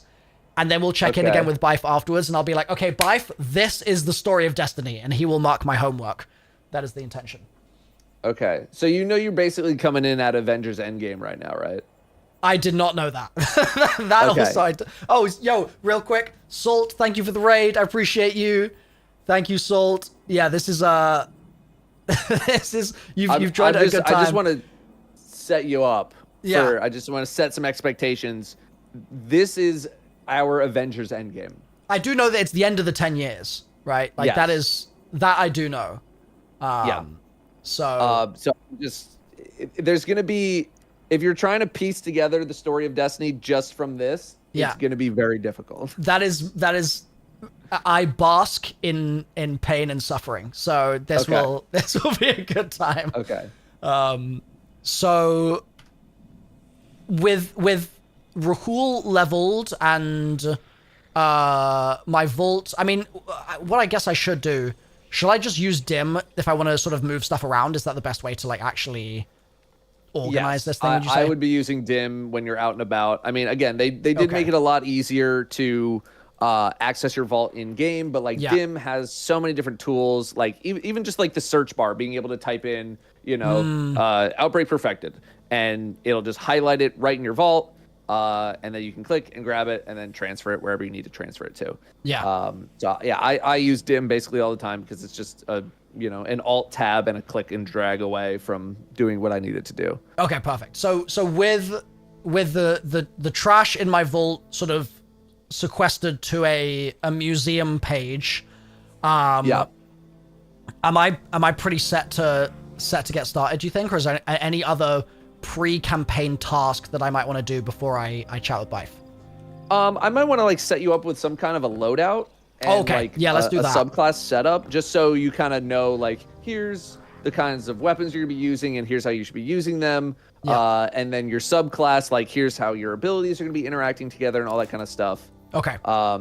Let's do it. So I would actually probably put on the Huckleberry. That's gonna be your main like workhorse weapon. You can only have one exotic weapon at a time. Okay. Got it. But that's gonna be your main workhorse Okay. style weapon. You want to be chaining together kills as much as possible. Stack up that rampage so you get a big damage buff, and that just enables you to kill even more stuff. It's good for rank and file enemies, your low tier enemies, your red bars as I'll call them. Yep. And maybe some lower tier orange bar.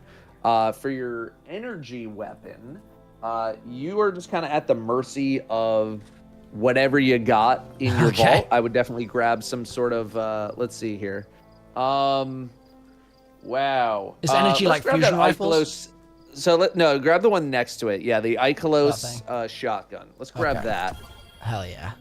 And Dude, it's so nostalgic for me. This might sound wild to you, but the animation it plays when you get something in your inventory and it does the like little diamonds around it, that is so nostalgic for me. Like, Yeah. brings back so many memories, man. Okay, so we got the shotgun. So you're a little close range oriented, so I'd maybe also grab some sort of a like a Shoot a sniper sniper. rifle All right. in Sounds your good. inventory. Let's see. Where are my snipers? We've got these two persuaders that I'm pretty sure we said were trash. Yeah, they're both absolutely garbage. You will get better stuff, but just grab either one of them. There's for now. this as well. The supremacy. That's gonna go in the same slot as Huckleberry, so we can't use it. Oh, okay. So that's Yeah, a primary again, sniper. more changes. There's a lot more weapon slot access than there ever was in the past. You were playing when we just got the ability to like get off of double primary weapons, Right. Okay. and there's been a lot of changes since then. Yeah, I have a lot to catch up on for sure. Yeah. So I So grabbed the either one with these. outlaw. Okay. Hell Yeah. yeah. And then your power weapon, I think you have a rocket on right now. Yeah. You might want to just check your dim for like other machine. I think you had a bunch of hammerheads. Should I just type in machine on one character? Is machine gun on dim and see Yeah, what is machine gun works. So we've got Let's see. 2 hammerheads. Oops. Wait, hold on. Let me just I'll just transfer them all to my Okay. So they all look pretty bad. But fortunately the archetype itself is just like good enough that you can just throw one on and you'll cook. Okay. Do we like Thunderlord or no? Thunderlord's a great weapon, but you can't use Huckleberry at the same time. I see. Okay. So we're going to want to switch that back to Huckleberry. Yeah. And I would probably use the one with Surrounded, because Surrounded is a very hefty damage buff if there are enough enemies next to you. 3 in close proximity. Okay, nice. Okay. And so yeah, that I think it's like a 40%. It's a big one. Nice. It's a big buff. So yeah, and then your sniper, you can switch to the shotgun for now. Yep. So the Echelus, boom. You can dismantle that blue. Like, you're never gonna use that thing. Okay, goodbye, blue. Good. And then on this side, so you were just kind of at the mercy. Before, right? Oh yeah, we could throw on the sun bracers. Yeah. Is it only 1 exotic per clothing as well? Yes. Okay. Yeah. Although they did very recently add a class item that has 2 slightly weaker versions of perks that you can combine into 1 exotic. Okay. And those have been pretty good. Okay. All right, so let's take. Wow, that's an old one. Okay. So they don't even make them like that anymore. Wait, the sun bracers? Let's go to. Yeah, so there's like a thing in there that says deprecated perk. Oh yeah. This has like a very specifically. Wow, I haven't seen this menu in so long. This is like armor 1.0. We're on like 3.0 at this point. So you're literally using this just for the exotic perk, and that's it. It's like all it can do. To be fair, is still a very good exotic perk. Okay. I had no idea that was just... You could either use nothing, or nothing. Like... Yeah, this is fully... You're going to want to get some new ones when you can. If I pull it out of collections, will it be the new one, or will it be this version? That's a great question. It might actually be the new one. You go check. Okay. They might give you the new one, which would be great, actually. Pray to Bungo, exotic, clothing, armor, sunbrace on the first page. All right, my first ever. Yeah. Okay. Yeah. Take those. Grab those. Yeah. Hell yeah. Okay. Oh wait, did I? I looked away from my screen. I don't think I did it. There we go. Yeah. Got it. Perfect. So we have the deprecated sun bracers and the new sun bracers. Yeah. Those are the ones that we want. So these actually. So this you can actually like level up the armor. So armor has energy from 1 to 10. The more you level it up, the more armor mods you can equip into the armor. You don't have a ton of glimmer right now, but like you just do like a couple just as an example, just so you can see what it's doing. Yeah. So I get these energy, and then what does that do? And so each of the armor mods costs a certain amount of energy. So you can either put in like a bunch of small ones with small effects, or a few big ones with bigger effects. I see. And yeah, it's using up 3 slots, 1 slot, 3 slots. Okay, I got you. Yeah. Is there, just while I've got these 3, I mean, I'll just do another, why not? Like, is there a go-to, everybody always stacks blah, or is that not really a thing? Not necessarily. It just kind of depends on like the build that you are doing. Okay. So like there's some times where like Grenade Kickstart is an amazing pick, but it's pretty specific in its use case, because you need to build up armor charge, which is done by getting orbs of power, and then you need to have like a grenade base setup, which you kind of do, but am I really looking to make it that complicated for you right now? Not really. Okay. So I can theory craft like towards the end of the week, maybe that's the time to like really sort of laser in on the specifics of which mods I'm going to be using. For sure. Yeah. For now, like I would just get like some stats or some reload speed or just something kind of boring like that. Okay. And then What is as you discipline? get more familiar with the game. So discipline gives you more grenade energy, but it's only at every 10 do you move up a tier. So on like the bottom right-hand side of the screen, you can see all of your stats. Oh, I see. Yeah. And so when you hover over it, Okay, so it'll tell you, one more discipline would actually be good here just to get me. yeah, that would pushed put you up. into tier 4. Yeah, so let's do that, and then I'll Boom. just get like, yeah, one of them. Why not? Sure. Perfect. Cool. Okay, so that's armor upgrading. So we've got the sun braces. So I need a chest, boots, a belt, and I think that. Oh, and a helmet. We need to figure out a helmet as well. You're rocking all of the armor 1.0 armor right now. Armor will drop.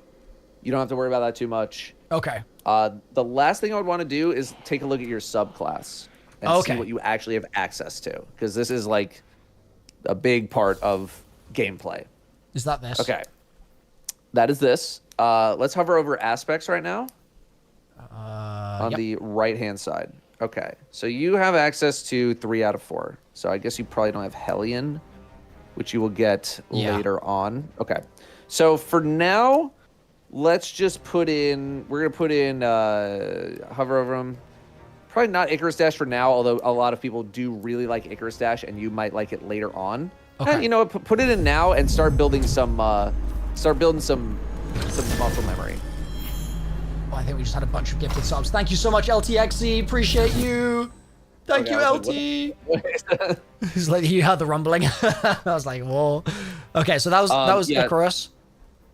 And then the other one we could do probably Touch of Flame. Okay. So these aspects are sort of like what define your build on your subclass. These are basically, the attributes that you're giving yourself to say like, Okay. these are the things I want my subclass to do. I want to have access to Icarus Dash, and I want to have access to something else. Actually, with Icarus Dash, we probably should put on the other one, The book. the freaking Heat Rises. Yeah. Okay. Because that has like some synergy. So this is based on like using a lot of air movement and aerial combat and stuff like that. If you want to make it a little bit simpler, you can switch out Icarus Dash for Touch of Flame. Touch of Flame, I think it's called. Yeah. And that's like not as crazy. Man, there's a lot of people swear by Icarus Dash. I'm not a big Dash user, but there's a lot of options, aren't there? It didn't used to it's be a this lot. many I mean, options. It seems like a lot right now, but as you hone in, you kind of are like, oh, there's only like maybe 2 or 3 setups that are like really, really, really good. Okay. So yeah, Solar Grenade's good. And then let's see what you have for fragments. Let me see how many fragments you have unlocked. Okay, you got We got few. a couple. Okay. Yeah. So these are like smaller things that Little you can buffs. add to your class that do certain things. Okay. For you specifically, to the one right of the bottom left one is a very good one. Torches, yeah. Powered melee attacks against combatants make you and nearby allies radiant. Okay. Radiant, one of the better buffs in the game, gives you bonus weapon damage, and you're gonna be using your melee a lot. It's very good. Okay. So definitely what want else to we got? prioritize getting radiant. Combustion, probably not. Tempering. You don't have a solar weapon just yet that we're going to be using, so that's okay. You're really not going to be igniting stuff just yet, so that's okay. Oh, radiant. Solace There is you go. good. Yeah, just increased duration on Radiant and other healing effects on you. Yeah. Probably going to skip that one. Yep. Yeah. We're gonna do that one. Oh, You have to hover over each slot individually. like that. there you go. I think that was the right one. Yeah. And Yeah, this. and then that one, singeing, and we'll probably skip on singeing for now. Let me see if I have anything on the other page. Aha. Okay. More scorch stacks, probably not for now. And solar ignitions, yeah, you're not really gonna be igniting too much. Okay, so the last one you can kind of just plop Just in. whack on whatever. Like. Yeah, final blow. I mean, this will work if you're gonna stick on Dawnblade, which I guess for now you could, just because you're by yourself and having a Yeah. damage super would be nice. Okay. We'll whack that on for the time being. So Yeah. those are my fragments. It's gonna take a little while to like memorize these effects though. Yeah. But for now, if there's one thing that I could tell you, it's try to use your melee as often as you can to get yourself some buffs. Okay. Okay. And then do I need to change these out? No, I don't think so. Healing Rift's good. You're going to want to stick on Solar Grenade because that's the grenade you want to use with your exotic. The different glides, though, you will come to probably experiment with on your own to see like which one you like more. I am more of a strafe glide kind of gamer, but everyone likes their own movement ability. It's just how you kind of move with the Warlock jump. Okay. So these are really play around with them, whichever one you like. You know. Yeah. That's stick with that like one. Sounds good. I'll just leave that as is for now then. And then that's my just regular super. Okay. Yeah. And then you should have access to Well of Radiance as well. You'll probably use that more in group content. I mean, you could use it by yourself if you want. It's just kind of up to you. Okay. Is that so? I should leave that up. Wait, is it already applied now? I can't because the menu keeps popping up over stuff. I'm like, yeah. Can't tell if what you I'm click looking it, at. you'll see like a little animation of it switching. Okay. There you go. Oh, I see. Okay. Okay. Got you. So I want. Would you say for now I'll use well and just get used to using that? Yeah, and it's like a good safety net for you as well. Like if you're in like a panic, like oh crap, I'm gonna die, just like pop your super kind of moment. Yeah. Okay. Amazing. So that's Well of Radiance, stab the ground with a sword, get heals, I guess, get radiant effects. Yeah, get heals and buffs and all that kind of stuff. And then that stacks with some of the buffs that I've gotten there, and then that's a dodge, and that's a grenade heal. Okay. Yeah, Woo, there's a lot to learn. God damn! It's a bit much to take in. It's a bit much to take in, I will say. You're probably going to be more boots on the ground when you're starting out. Yeah. And then as you build the muscle memories, then you can start incorporating some more stuff. So don't be surprised if you're not doing too much Icarus dashing around and like aerial combat and stuff. That is a bit more advanced, but it is what the Warlock is kind of known for. Okay. So in addition to being like a support kind of thing. Chat, you guys have to go easy on me. The ground quite a lot. I'm gonna be playing it like Call of Duty for the first couple of hours, but I'll get there. We'll make it work. In order to like actually give you some more like boots, learn boots on the ground first, and then if you want to do Icarus dash, you can. So switch out Icarus dash for Touch of Flame. Let's just make your grenades better. I forgot how to get back to that page. Just right click on the giant flame symbol. Oh yeah, okay. And then Icarus dash is on the right hand side. Yeah, and swap it for Touch of Flame. Touch of Flame. So now you're just gonna be mainly boots on the ground. Your grenade's a little bit better. Done. Okay. Okay. Hell yeah. So that's what is this? It's just a grenade. It like. Yeah. So your solar grenade is gonna last a little bit longer, and it's gonna like spurt out some little extra flamey stuff. Okay. Cool. So I'll just set more things on fire. Hell yeah. So yeah. I'm a boots on the ground, grenading gamer with a sword as well. Yes. That's perfect. So does that mean with all those things together that I'm all set? Am I dungeon ready? Are you dungeon ready? Absolutely not. Right. So I'm not quite dungeon ready. How campaign ready am I? Like, am I gonna suffer in this campaign, or am I gonna be okay? I mean, I think purely your FPS instincts will probably be able to get you through a good amount of things. There's one more thing I'd probably want to have you do, though, and that's go over to a different NPC named Ikora. Okay, I remember Ikora's name. Where is she is in, like, a different part of the tower. If you go forward here, and then make a right, and then make a left... And then you're going to jump down this little thing right here, and then make a right. And then at the end, make a left. You might just follow this guy. He might be taking you to her. Okay. And then that glowing engram thing over there, yeah, that's Ikora. Okay, hell yeah. So she's got a bunch of stuff for you as well that she could probably give you for free. This is where you're going to pick up a lot of your other subclass things. Oh, she's giving me another controverse. Oh no! Yeah, wait, she's gonna give you like some starter equipment and things. Nice. good to Okay. see It's you also gonna that'll- yap at you. That'll be the new version of Need stuff, right? everyone for the fight Because ahead. Yes, yeah, it'll be the most Life updated changes version. very okay, quickly in the that's good. last Because my century. controverse probably has the same Before you issue as my join your Sunbreakers, where it's fellow like, guardians in the field, Most of your things do, take yeah. the yeah, time to the review 1.0 past version. events on the timeline. Understanding Can I the just path skip that this for brought us now? here is the best way to equip yourself for what's to come. Okay. Okay, so she's telling you like do the timeline reflection stuff. I'm also worried that she is just literally gonna start yapping about like the end of the campaign. about or like something. the end of the campaign. So if you want to grab like a new light kit, you might be able to do that. You is- can also grab what is those other that? quests Oh, too. this. That just gets you some free exotics. Okay, so I'll. Yeah, Is like, there any grab- reason not to just pick up everything? Like, Not really. I Okay. think you should just probably grab everything. And you'll complete those over time. It's no big. so those are those. Don't worry about the quest just yet. Okay. Yeah, so let's right click on the new light kit. So we can grab, well, I mean, you already have like a bunch of stuff for solar. So I don't know how much it's really gonna unlock, but you also probably have a decent amount of stuff on other things too. I'd probably still just do Dawnblade. Just like, Just send it. yeah. Okay. We'll see what it gives me. Sunshot, Oh, Sunshot. Ember okay. of Char, Ember of Singeing, and another glide. Okay, so does that Okay, change yeah, my Sunshot is a very good stack here? uh Where is it? is a There. very good weapon. Okay.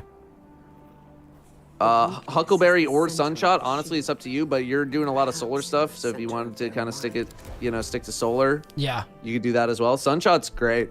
Also Okay. a great weapon. So I'll just whack the Tiger Spite or something in there just for the time being, and then we'll just predominantly use Sunshot. I would keep the shotgun in, because your Okay. your workhorse weapon is going to be that hand cannon. It's going to be Yeah. Sunshot. Okay. Okay, perfect. So that's the new light kit, and then did I need to actually pick up these quests?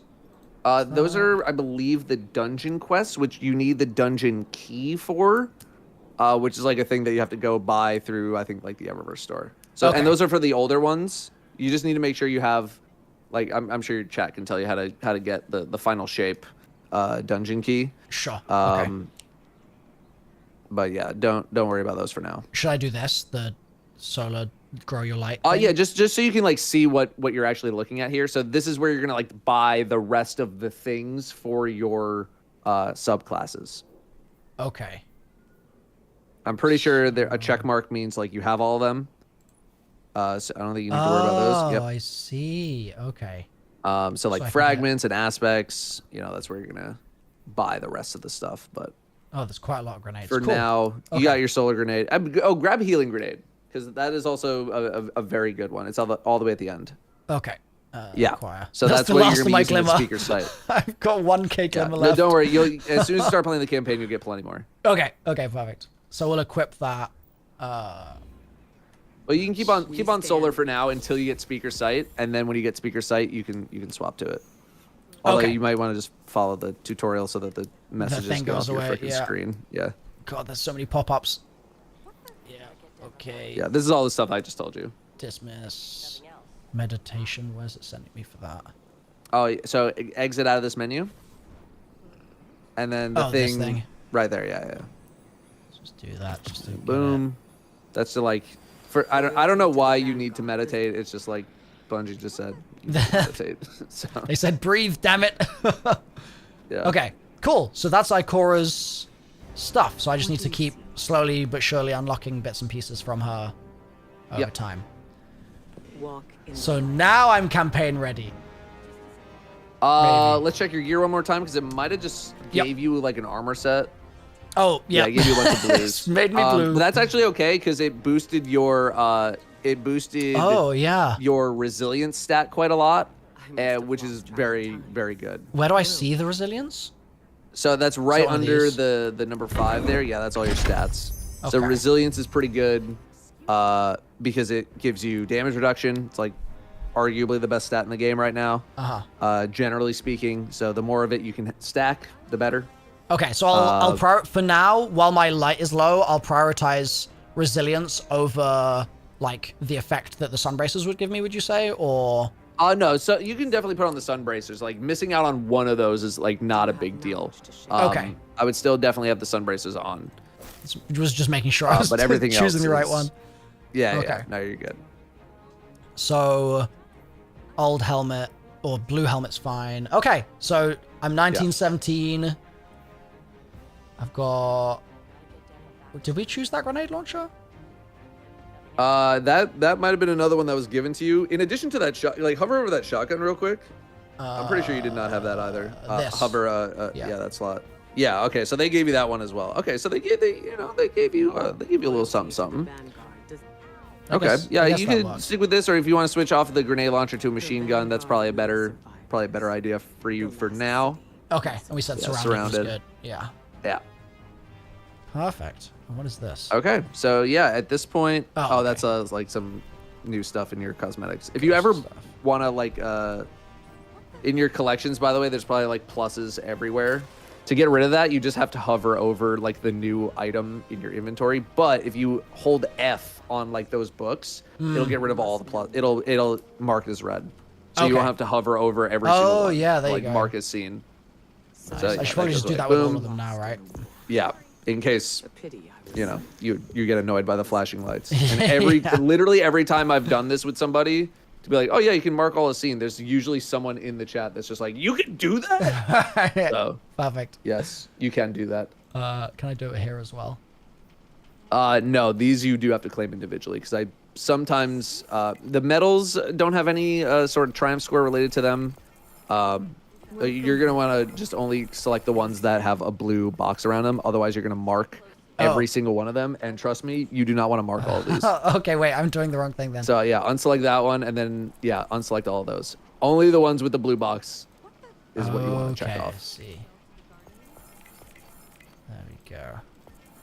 Oh, and there's more pages. God damn, Yeah, there's don't- so much don't- stuff in don't the worry about it menus. too much. Don't worry about it too Does this much. do It's fine. anything? These like claiming these? Am I getting glimmer or Just something? to say or- that you did it. The medals, like, not as much. The medals are more of like a PvP thing.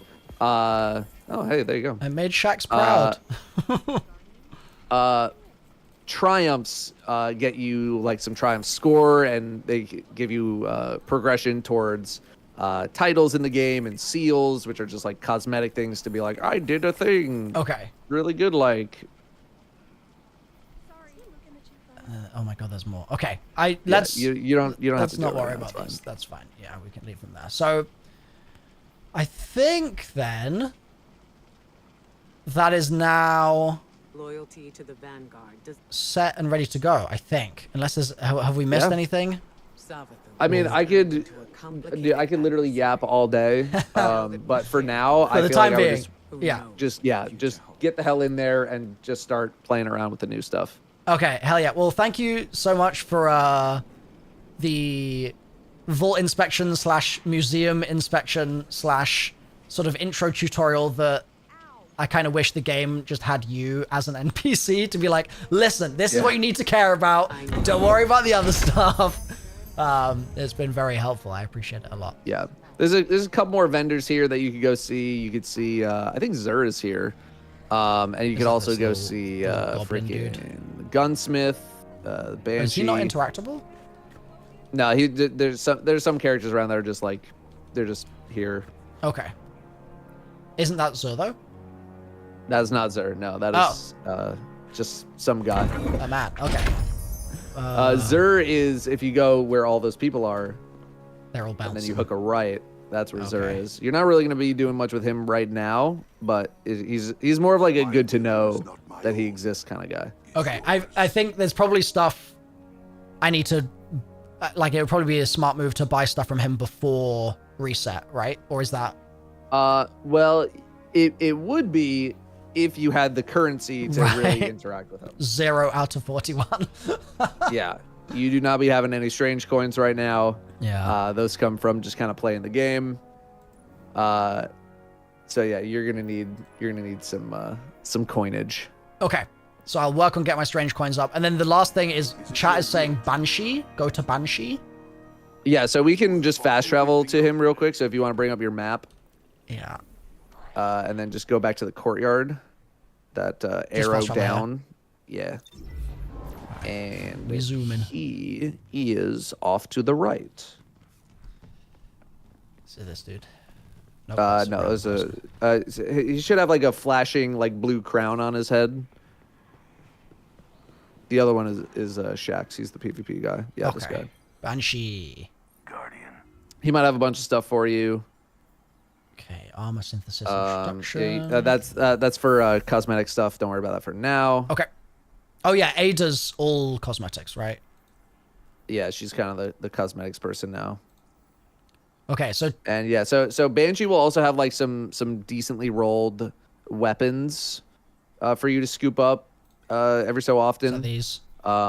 Actually, now hold up.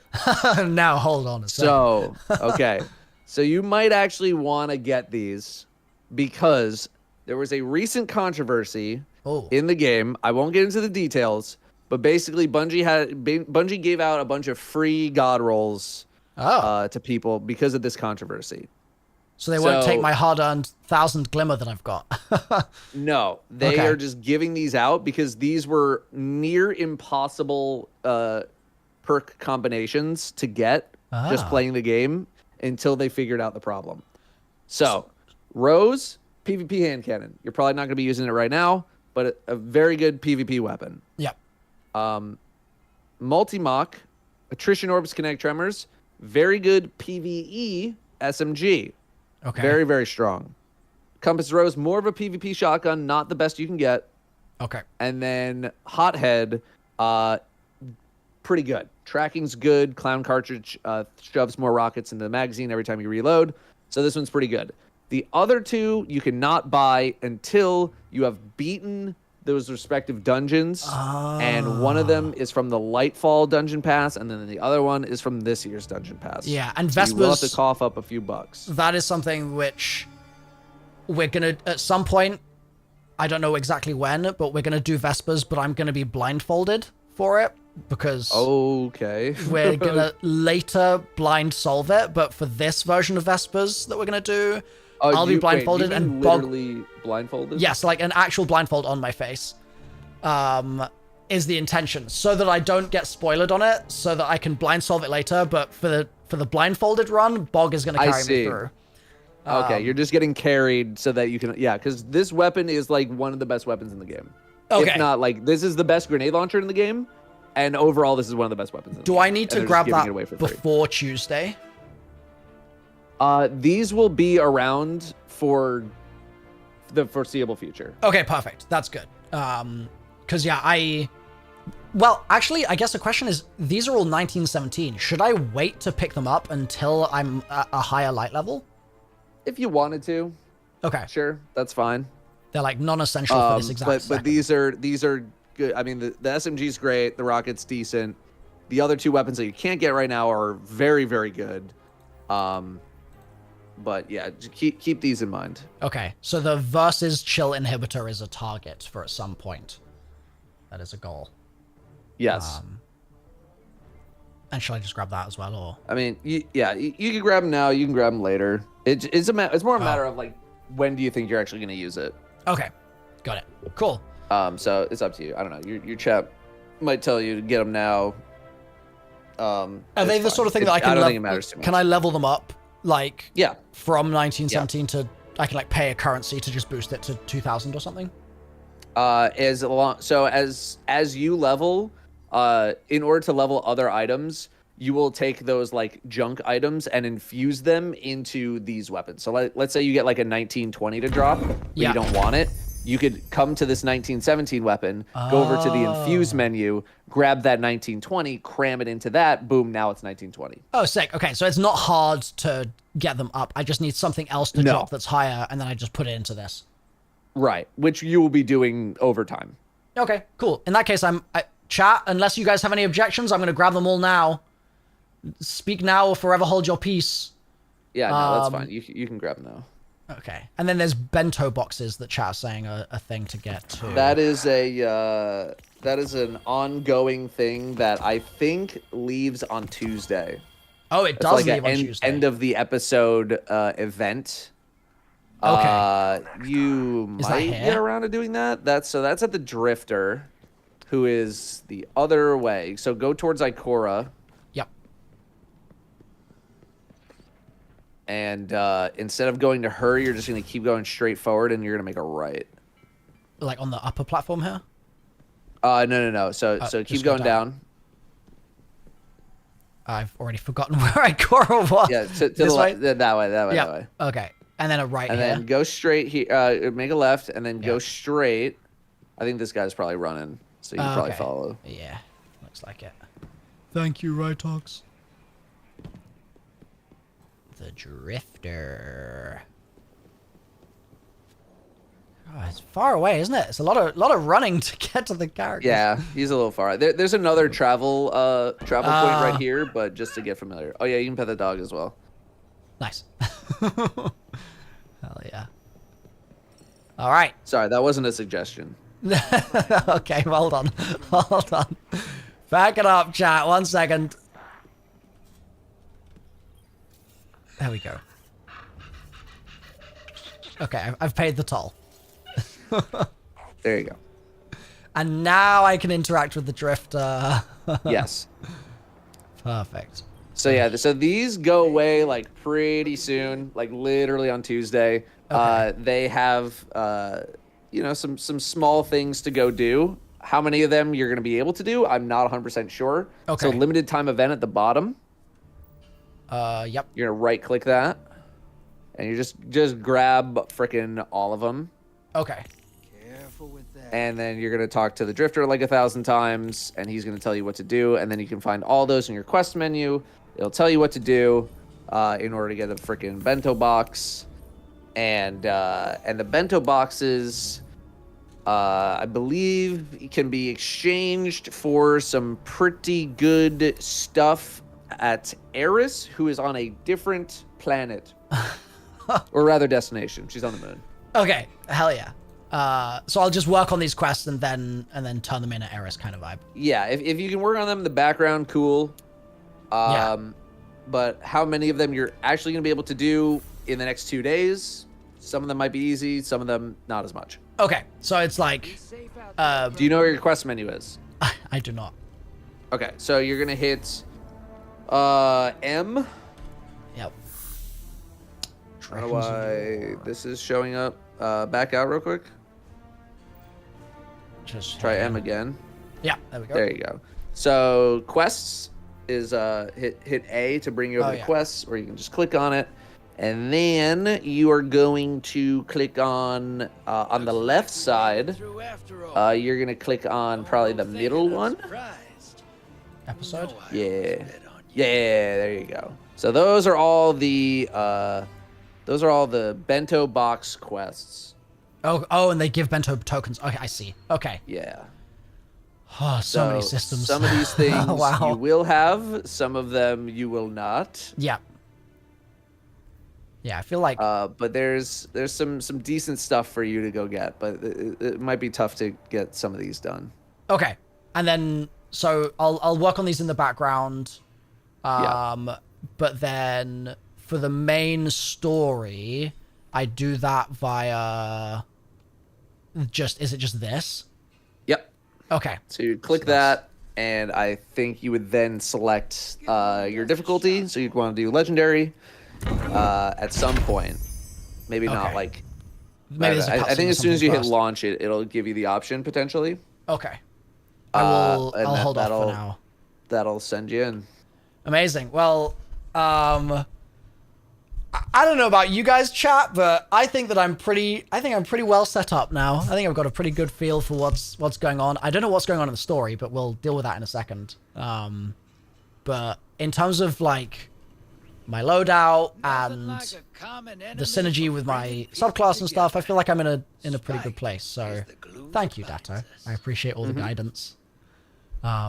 Maybe at some point in the next week, you're going to be busy grinding out videos and grinding out gear and stuff, I'm sure, for the dungeon, but maybe I can get like a quick review of my kit before we go in, just to make sure that it's actually sane. That might be pretty good. Okay. Yeah, I can see what I can do. But yeah, thank you so much for the assistance. Any final requests for Datto chat before we let this man go? Any last things? You looking for a gunfight? the final shape is so dang good. We're about to find out. Chat is saying thank you, Datto. So I think we're all set. Yeah, really appreciate it, man. And I will go and pet the dog again in your honor. Nice. There we go. Is there another dog? Or is it just this one? This is the only dog. This is the only dog. Okay. Hell yeah. So yeah, thank you, Datto. Say thank you, chat. Let's get some W Dattos in there. And yeah, I'll keep you posted on how it all goes. All right. Thanks, Sweet. dude. All right. Appreciate it. Talk to you soon, man. All right. See you. Hell yeah. W Dattos! That was really nice of him to come just walk me through what the masses of menus that this game has to offer. Because, yeah, Jesus Christ, that is an unholy amount of stuff to deal with. Like, truly an unholy amount of stuff. So, I'm going now to jump in with Bife. Bife is next on the agenda. Bife, are you in chat by chance right now? If not, I'll shoot Bife a message on Discord and we can get queued up. But basically, my thinking for this next segment, chat, is going to be the following. Basically, I know nothing. Bife's here, amazing. Okay, so just to sort of set the scene, I know nothing about Destiny other than the very little slithers that I remember from, like, Destiny 1, maybe. And I also very vaguely... I basically, at one point, I was, like, on a flight or something, and I read one of the lore books. It was the black hardcover that I got from Amazon. That's all I know. So I have, like, very, very vague memories of some aspects of the game and very, very vague memories of the book lore stuff. So what I was thinking we could do is, seeing as we're going to be jumping in with the Final Shape campaign, I basically don't know what the hell's going on. Yeah, Book of Sorrow. I think that might be what it was called. So, because I don't know what the hell is going on, what I was thinking we could do is we could jump in with Bife here, and I could basically explain the Destiny story to Bife through my eyes, right? And we can lay out the facts so far, so to speak. And then once we've done that, Bife can maybe, like, give us some small sneaky little clues as to what to sort of look out for in the story. But I think the best way to sort of frame things for going into the story will be not to just sort of explain what's happening now, so that I can try and work it out as we go. Do you know what I mean? Because, like, Bife knows everything there is to know about the story in this game. And I think it will be fun if I, in a very broken way, try and, like, learn as much of that as I can just from playing it, and then I try and, like, essentially feed back to Bife at the end of it all, and Bife can mark my homework. And be like, okay, you think that, a certain character here is, evil. Well, actually, you are completely wrong, or, like, whatever, right? So does that sound good, guys? Should we go from... Because there's two options. Bife could either explain some stuff to start with, or we could keep it very, very minimal, and we could just have a vague chat about what I think is going on in the story, and then I could try and work it out. But to some extent, it depends on what you guys want to see. So I'll get Bife in the call here, and we can get started. Let me get that going. Alright, my name is Bife. How's the good fight, Guardian? How's the good fight, Guardian? You probably get a quick summary. You might enjoy what's going on. I do like discovering things, though. That is the thing. I really do like blind discovery, if that makes sense. Like, working it out in real time, I think is very fun. But we can see what would make sense. So, let's see. Where is the Discord?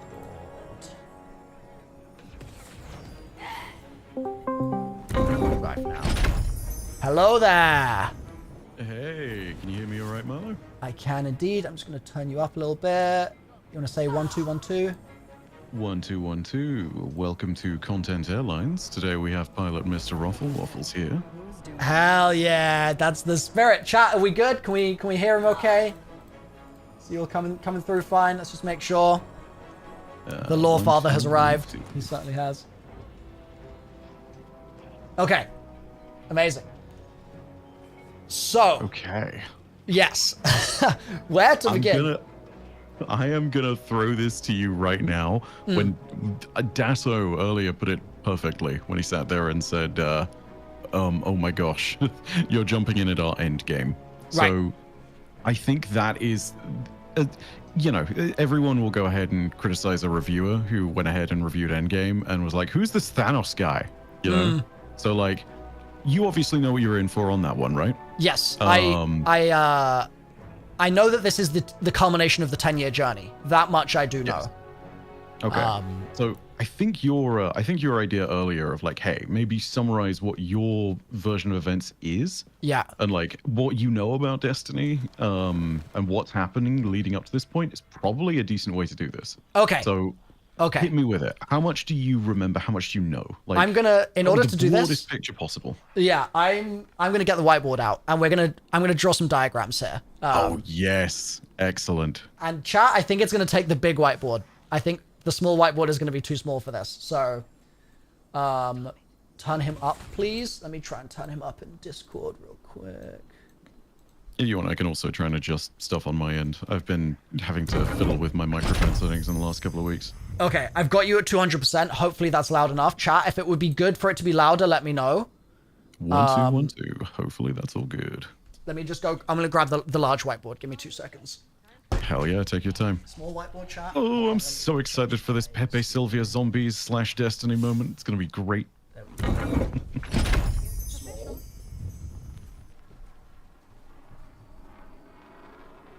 Large. Oh. Ah. Thank you for all the notes on volume, by the way.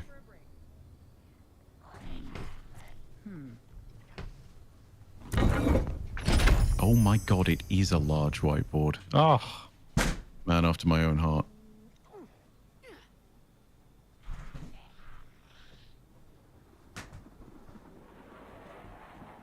Cryptoarchaeology is like agriculture. We work slowly, hoping our efforts bear fruit. I have a large whiteboard in my office, but that is comically large. How do you even fit in the room with that bloody thing? Good lord. I told him to do this Oh, this is going to be fantastic. Here we go, chat. This is gonna be fun. Dude, I'm envious of the size of your whiteboard. Holy. Dude, also, am I allowed, sorry, really quickly, am I allowed to swear on stream? Oh I yeah, just you realized. go do whatever feels Okay, yeah. comfortable. Yeah. Because holy shit, that's a big ass whiteboard. Yeah. Okay, Ugh, so okay. I have multiple markers at the ready, and this is all in focus and stuff, right? Yeah. Okay, perfect. So,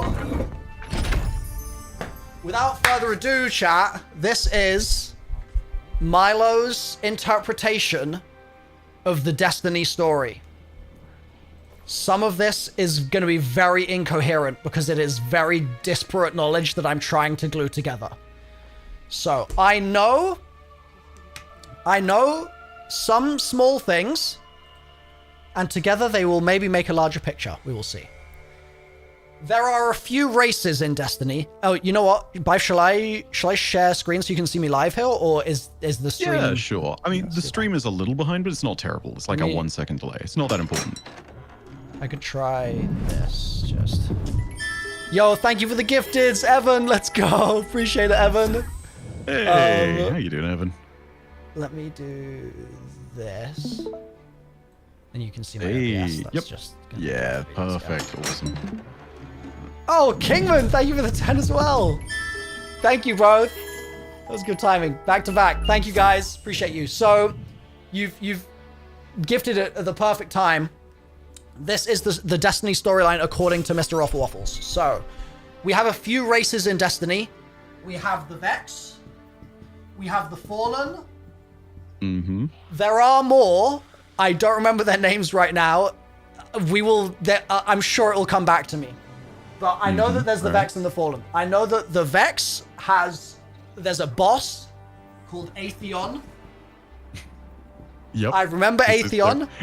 100% there is indeed a boss called Atheon. There's a fallen worm called Zol. That might not be fallen. That might be somewhere else. I'm gonna ask. Do you want me to just let you go with this, or do you want me to correct you as you go through? Maybe just to start with, we go with the wrong version, and then we can slightly let's do it. yeah. Hell yeah! All right. So I'm guessing Zol is not fallen. Okay. Well, I mean, hey, I can't tell you, but yeah, there's a fallen worm called Zol. Basically, there's a third race that I just can't remember the name of right now, but I'm sure it will come back. I think Zol is probably that race. But it's like a fleshy race, so I'm thinking it has to be fallen. So Zol is a worm. We do know that Zol is a worm. There is also a dragon that I don't know where the dragons sit in the pantheon of Destiny, but I know Riven is a dragon. And Riven has a lot of eyeballs. I know that. So I'm going to draw a little picture of Riven's mouth here. With like 12 eyes or something. And yeah, just under 12. There's 10 eyes, yeah. Okay, perfect. So I'll give you that one for free. Yeah, maybe 10 eyes. We'll note that detail down. So Riven exists, and Riven is a dragon. There's also the Cabal. There's another race. And they are from Mars, and whether we wanted it or not, we've fallen into a war with the Cabal on Mars. But Mars is now gone. So I'm assuming that somewhere in the Destiny canon, Mars has been blown up. Don't know when, but R.I.P. Mars. That has happened. We've lost Mars. It's the Hive. That's the other one that I was trying to think of. We have the Hive there too. Perfect. So that means Zol is a Hive worm. Lovely. Okay. So I remember there is something called Xivu Arath. Let's think about this for a minute. Okay. And Xivu Arath, I think, is like... Oh, and there's Savathun as well. And I think Savathun is a queen of the Hive? What? There's a race that really like shapes, like triangles, and I think it's the Hive, but I can't fully remember. But I'm just gonna dump things, and then we'll join the dots. So there's okay. It's like, is it the triangle? Knights are Hive. Yeah. So Savathun is like a big knight, but I think Savathun is a queen. I think. So there's Xivu Arath. What else do we have? There's dreadnoughts. That's their ship. And the dreadnoughts are like that kind of vibe. Sort of weird diamondy looking things. So honestly, like chat's right with a lot of this stuff. Like he's cooking on a lot of this. Like he's cooking on a lot. I'm gonna give you that. But keep going. Yeah. I remember individual things. Joining them is where it's gonna maybe start getting a bit weird. I'm pretty sure there's something where like, yo, thank you Epic Ponish for the gifted, appreciate you. I feel like in the origins of the Hive, they had a ship that was going through space, and then it was either going to Earth or like something like that. Wait, actually, hold on. One of these races came from another race as well, I think. I feel like the Vex, maybe the Hive turned into the Vex or something. Well, maybe we'll come back to that. So I think that there was a ship in space that was going through space that was approaching Earth, and that was going to be like a big battle. And Riven is like a liar. I remember Riven lies a lot, and there's someone else that lies a lot, and it's like their whole character is that they lie. Maybe give me a little prompt here. Was that someone here, or was that someone else? The person you're talking about who lies a lot is on the board right now. That's Savathun. I mean, that's you may Zivu want to Arath. be correct there. it's one of these. It's Savathun. It is Savathun's Savathun. what you're Okay. thinking of. Yeah. Savathun is a liar. And I remember, like, there's something about Savathun, like, pretends to be someone else or something, but I don't remember why they pretend to be something else or what. I have no idea what the deal is there. But I very distinctly remember this thing about this ship going through space, and it was like gonna be a big battle on the ship. But I'm not sure if that battle had happened when I last played the game. So I think my guess is that Savathun is driving a big dreadnought ship to Earth or to like the Traveler or something to like destroy it. And then Zivu Arath, I think, is one of the... Because basically, I think the Hive sort of turn into themselves over time. Like, it's... Whoever is, like, the king of the Hive or the queen of the Hive, I think basically becomes the next person in the Hive. Rather than it being, like, a descendant thing, I think they sort of morph into it. So, I think Zivu Arath is maybe the descendant of... Or the... What's the word? The ancestor of Savathun, kind of. So I think Zivu Arath becomes Savathun. There's another character whose name I really can't remember. That's like a shape guy who. Yeah. This would have been very old in Destiny's history. It's one of the. I think I know who you're talking about. It's one of the earliest expansions in all of Destiny. I think so. The name's on the tip of my tongue. Yeah, this was one of the ones that really put Destiny in a good place, like put it on the map, like one of Destiny's first really good stories.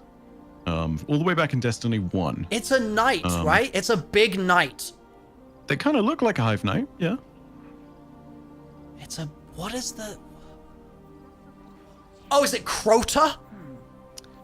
Related to Crota. Okay. Crota. I feel like Crota's the only one I'm going to remember. Crota is also... Yeah. Crota exists as a big knight, I'm pretty sure. Yeah. And... The guy you're looking for, because I'm sure it's on the tip of your tongue and whatnot, is a guy called Oryx, and his title is the Taken King, which is the expansion. Okay. Right? Yeah. So... The reason why you're thinking of shapes as well is because one of his titles, probably brought up in the grimoire that you read, is the King of Shapes. Oh, that is who I'm thinking of then, yes. But Oryx is dead. And I feel like Oryx may be... Oh god, now I'm wondering about my chronology. But I feel like...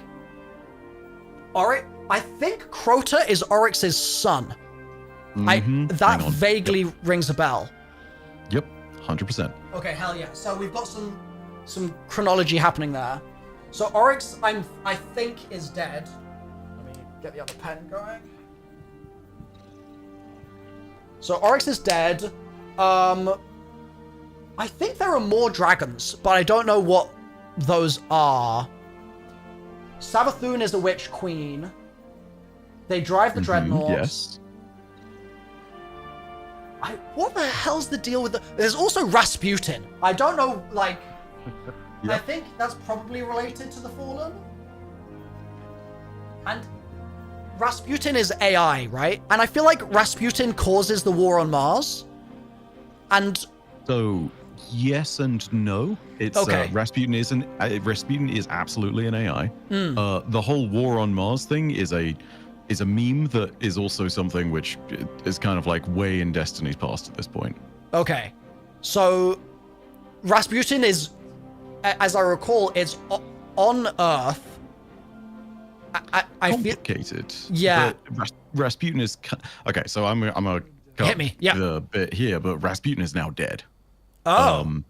Yeah, no, there's a big moment that came along with all of that, and it's a cutscene that's really worth watching that really sums it all up. But yeah, Rasputin has played out a lot of parts in the storyline, but unfortunately is now dead. Okay, so my memory of Rasputin is that on Earth we were like searching for an array or something, and it was like linked to Rasputin, and that's basically all I can remember about Rasputin at all. There's also those purple balls. It's literally the D1 campaign, right?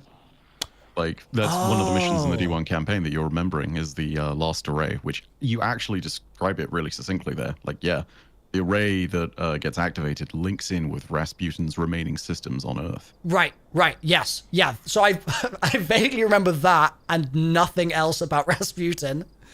But the Fallen are on Earth, and their little scavenger peoples. Why they are the way they are, I'm not sure. There's also the ones that have multiple arms, and there's the spider who's a big one. I think the Fallen. Yep, Fallen have king or 6 lord limbs. or something. Yeah, so I mean, it's not hugely important to any of this, but like the word for the Fallen's own thing is a Kel, right? That's their equivalent of a king or a lord. Yeah, so the spider is their Kel. Not necessarily. Spider's actually very opposed to them. He's big and fat, but he is completely outside of that system. He's basically just a crime boss that you met on the Tangled Shore. Oh, so he's like the kingpin in the underground. Yeah, a kingpin as opposed to king. Yeah, 100%. That's absolutely a good way of putting it. So he's the kingpin. And then the Kel would be their king. But I'm not sure who the Fallen King is. We've got the Taken King, but I don't know who the Fallen King is. So then there's also that guy, and I don't know if this is who Tanix is, but Tanix has come up a lot in the last couple of days as like people have been telling me to solo Tanix over and over again. Is Tanix the large spidery guy that popped out of that sewer hole in the Destiny 1 story? In D1? No, but that is a reference I adore because that's an amazing raid boss called Atrax. Like, such a cool encounter. Okay.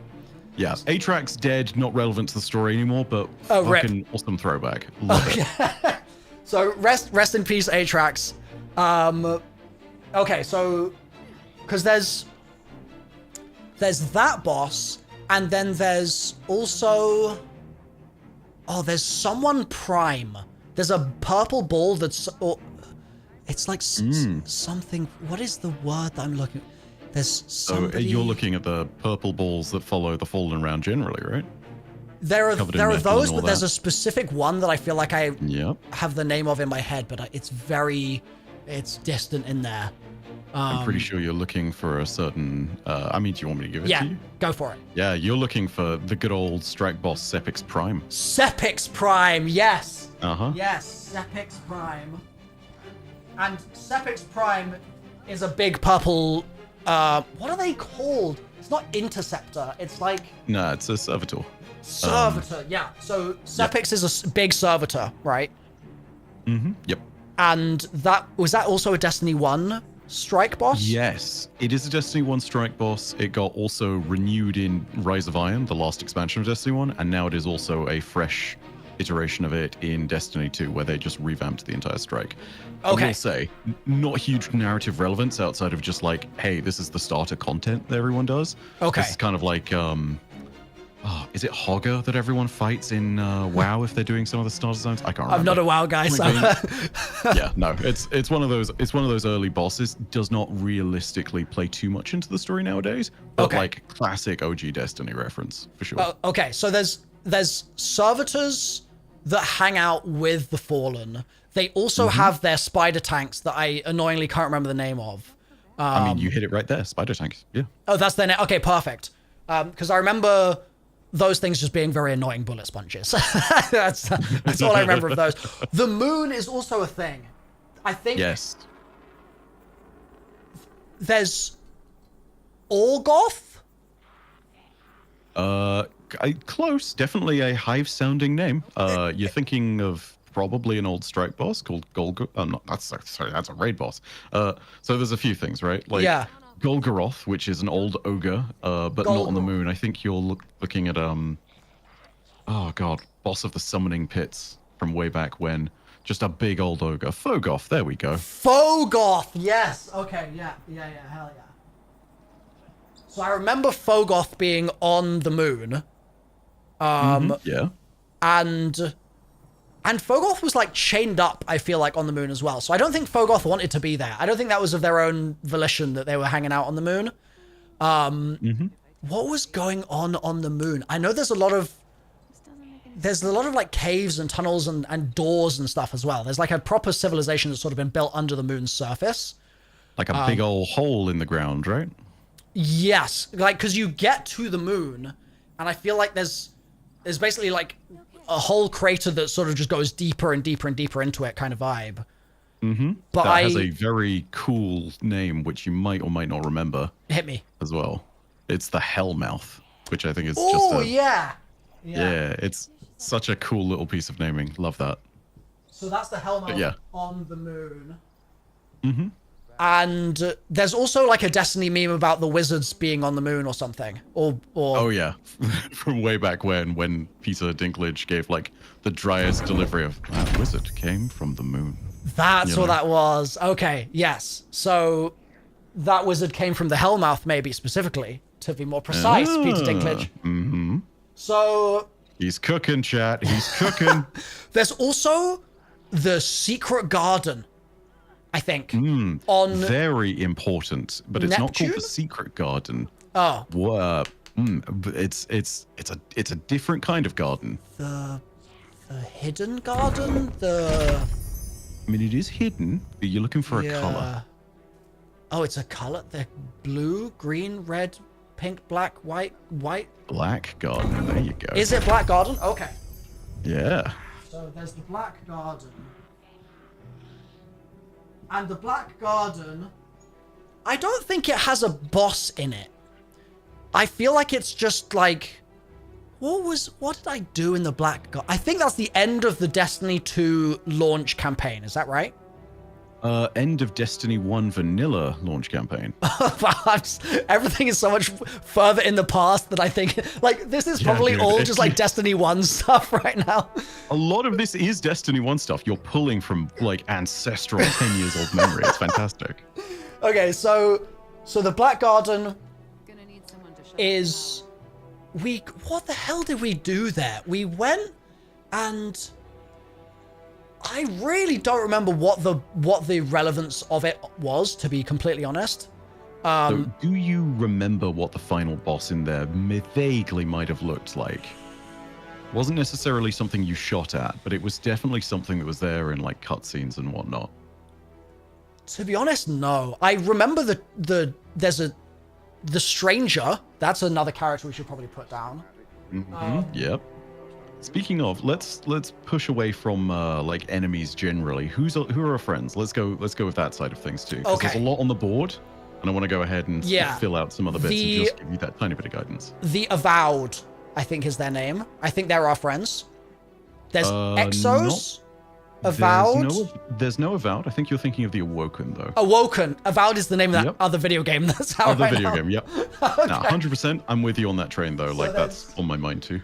Human, Awoken, Exo, and there's some weird, interesting bit of lore that's like, I feel like either one of them is immortal or they just live for like hundreds of years or like something. I feel like I vaguely remember something like that. And the Awoken are blue. Yes, they are. Well, they're blue, they're gray, they're purple. They're different shades of like certain colors in that kind of color palette. So they're all allied. I feel like there's a fourth one as well, but I can't recall. Maybe not. So there's those races that are all us, like we are them as Guardians. There's the Traveler, which is also our friend. And I know that definitely worth throwing on the board too. Yeah, like huge story piece. It's all very, maybe we can order it on the smaller whiteboard, but Oh yeah, now- don't worry. We'll erase bits and pieces of this as we go, which aren't relevant, but like we're gonna lay out all the pieces. That's for sure. So the Traveler is a big ball, and the story of the Traveler is that Earth was having a bad time, and the Traveler like arrived, and like it didn't plug in, but it like hovered above the Earth's surface, and sort of gave it some juice kind of vibe, I think. And people were like, "Yo, thanks," but I don't think they knew where it came from. But I think it was being followed by Savathun's ship. And I think that that was like a thing, which is that I think Savathun was coming to Earth because the Traveler was there, probably. And I think that maybe it's to do with the fact that the Traveler is a circle and the Hive don't like circles. They like triangles. So... Speaking of triangles, do you know what might have been following the Traveler? Not just hunters, titans. Savathun? The ship? I mean- the big ship? Think less characters and think more shapes. In particular, you might remember a cutscene from the very end of Destiny 2's vanilla campaign, which showed off something rather ominous in the middle of deep space. Yeah. Is it a diamond? Something diamondy? Or something? Close. It's pyramid shaped. Okay. So, but there's more than one pyramid, right? Yes, there are. Yeah. Pyramids are definitely at the heart of this too. Very important. Okay, so let's have the pyramid here. That's a terrible pyramid. I can do better than that one. There we go. That's a slightly better pyramid. So there's the pyramids. They're in space. So maybe that's what's chasing the Traveler. So maybe the Dreadnought ship is a separate. Maybe they're on a separate kind of conquest. He's cooking, chat. But he's cooking. The triangles are definitely coming for the Traveler. I don't think that the Guardians know what the Traveler is, apart from the fact that I think the Traveler, I think the juice that it gives the Earth I think it gives people light. And I think that the more or less vibe is that this is dark and this is light. And so because there was a rumor at one point that it was like, oh, we're going to be like dark guardians, like it's going to be sick. But I think the Traveler just bestows good light to, I guess, for lack of a better word, like soldiers? Would we say that the humans and the Awoken and stuff, are they just soldiers until they become guardians? I can give you the one for one if you want on this, because like this is totally something which is like the background knowledge that can absolutely I think be shared without killing too much. Sure. So, yes, the Traveler is a source of light. I can go into light and dark if you want, because there's a lot more we know about both of them. But that might be something you want to figure out on your own. I'm not sure. Let's leave that to be ambiguous. That aspect of it specifically, I think that'll be fun.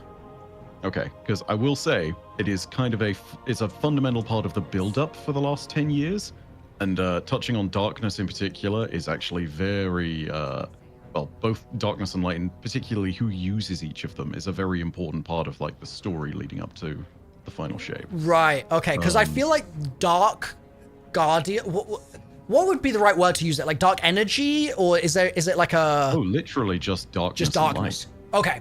So I feel like usage of darkness isn't really something that we see at all in Destiny 1. It was like pretty absent, and it then prompted a lot of questions as to like why it's being danced around so much, because we've clearly got one side of the coin, but we're never seeing the other.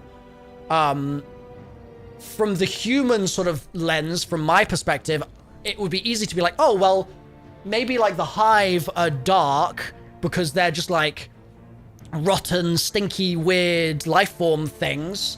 But I feel like it's almost like a Western view of the East, or like it's one of those sorts of situations where I'm just seeing it through the human eyeballs. But if I was like a god, context. Yeah, exactly. I wouldn't be seeing it in that same, like as a reflection in that same way. So I don't think Hive are dark inherently. I know they're like a hive mind race. Well, and I guess the Vex also are. So I'm still thinking that there are some connections between these two that I I can't recall, but I think that they're there. So I think humans, Awokens, Exos, etc. are good. At least good because we are allied with them. The Traveler comes, I think it gives people light. And then, to some extent, I think people are like, well, we've got this thing now, what do we do with it? Like, we're being bestowed this great power onto our shoulders. We should use it to do good things sort of vibe. Great power, great responsibility type deal. And so I think in some ways, it's a bit of a self-fulfilling prophecy where people are like, well, we have been given light, so we must be good with it. Like it's almost an impetus in its own right. But I don't know why the Traveler gave it to people other than the assumption that it would have given it to them so that they could fight off the triangles. That would be my only other potential guess. So you are cooking hard, especially with a lot of the philosophy and questions behind this. I gotta let you know, some of those questions I absolutely know the answer to. Some of them have been asked and not answered for 10 whole years. And some of that's on the basis of those are huge questions that go to like the very heart of Destiny's lore and may never be answered just because it's kind of a, thing of like, you can't ask such a big question of even the universe. No one really knows. Yeah. Right? Like one of those philosophical things to be debated for God knows how long. Yeah. I think there is one other piece that is missing from here, but I don't think you would ever have encountered it. Okay. Is it like a not in Destiny 1 type thing? It is a distinctly not in Destiny 1 type thing. Okay. So like let's do this. From all the pieces you've got on the board, because you've got, I'd say, about 90% of the pieces on there, you've also got a lot of stuff that is kind of superfluous. Yep. We're going to take a few bits and pieces and we're going to erase some stuff from the board that isn't relevant, right? Yep. So just looking through things, we're going to erase, for the time being, we're going to erase Dreadnoughts. Okay. We're going to erase Golgoroth and Fogoth. No! They're gone. I'm sorry, little ogre boys. You can get rid of the Hellmouth too while we're at it. Sepix Prime. Such a niche random enemy to be like, I know Sepix is in the story. Oh yeah, no, but it's like the bits and pieces you remember. That's all good. We can also probably get rid of the Spider Kel bit. And Atheon over on the Vex side of it. We're getting rid of Atheon?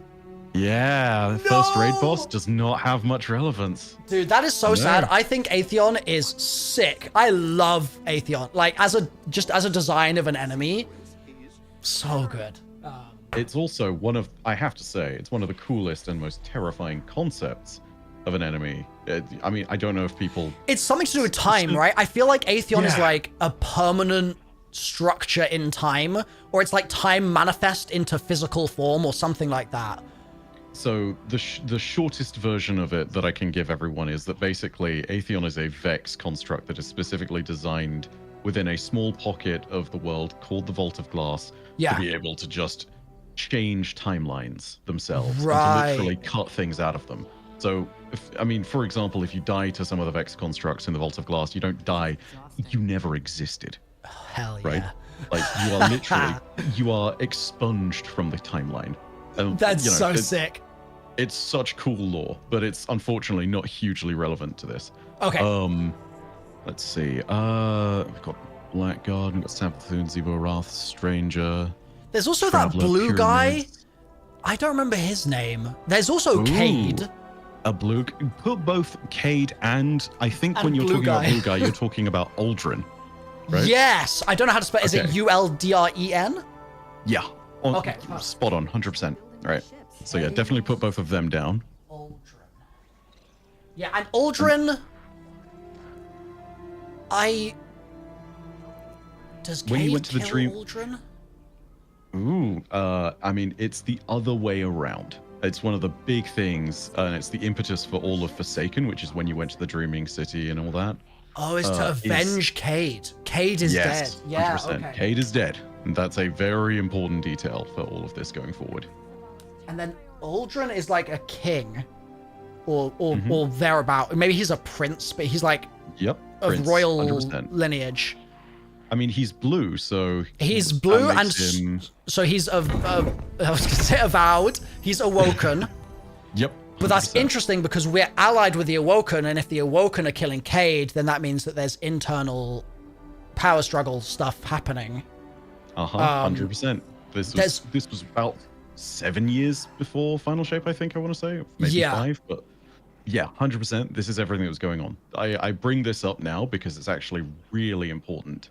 Really? Okay. Yes, 100%. Yeah. It's one of the most important plot points of the entire thing.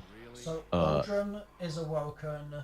There's also Mara Sov, who I also know as blue. I don't know where she sits in the pantheon, but I just know she exists. Do you know what her title was? I don't have Let's frames for that. go with that. Is she okay? Let me ask you another question for your question. Is she? Can you go visit her by walking up a spiral staircase in the Dreaming City?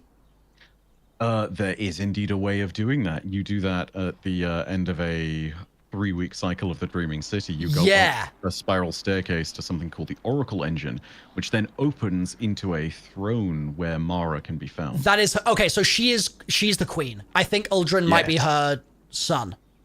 Not son, but Okay. twin brother. I'll absolutely give you that because it's another relevant detail. Okay, so Mara, Sov, they're twins.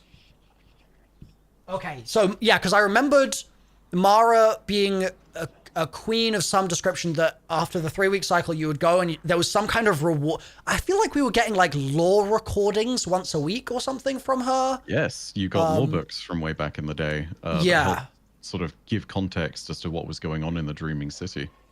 So that I'm really surprised. It's actually a nice surprise, but I'm really surprised that that stuff, that little pocket of time that I very briefly did see all those years ago, 6-7 years ago, is actually like super relevant now. that's so funny. Yeah, 100%. I am going to give you, there's 2 last things I think that you absolutely need to know, or maybe 3, but like the first bit is kind of what's happened with Aldrin, and I think I am going to explain this to you because otherwise stuff is not going to make any sense, and it's not going to be in a way of like, oh, it was fun to discover this. It's just going to be, this is knowledge that you are assumed to have, and I think it may even explain it to you in one of the opening cutscenes. Okay, I think if I have to guess, I think Aldrin. Basically, I have a very, very vague memory of him being dead, but then him not being dead. Like, I feel like I remember him, he either faked it or he came back to life. And that is like, that's the most I could tell you about that. I don't know anything else, but it was like, I feel like I saw someone before it even happened in game. I think I might have seen a leak that he died or something, but then something else happened. So I think that he survived whatever that supposed death was. That is the extent of my knowledge. So, where we should really start is with ghosts, right? Like, what is it? A ghost and what a guardian is, right? Yep. So, guardians aren't just players. They aren't just people who have the ability of the light. It's the way they came across the light that's really important. All guardians have died, right? And the way that they become a guardian or a light bearer in the first place is that a ghost comes along, identifies their body, and is like, oh, this person is a worthy soldier to wield the powers of the light. And then they zap them, and they are brought back to life. They have no memories of their previous life. And he gets a ghost. Yes, he does. Yeah. And that is why that is so important. So, And he gets one because he's awoken, because from the Traveler's perspective, he's not done anything wrong. He's on Team Traveler, and then we're like, hold on a minute, he just killed our buddy. That's not cool. Why are we reviving him? So I guess that creates some conflict. yeah, so the Awoken don't get ghosts just because, right? Like, no one gets a ghost just because. The way the Traveler chooses who gets the light is actually a really controversial and important point for other stuff that you may find out later. Okay.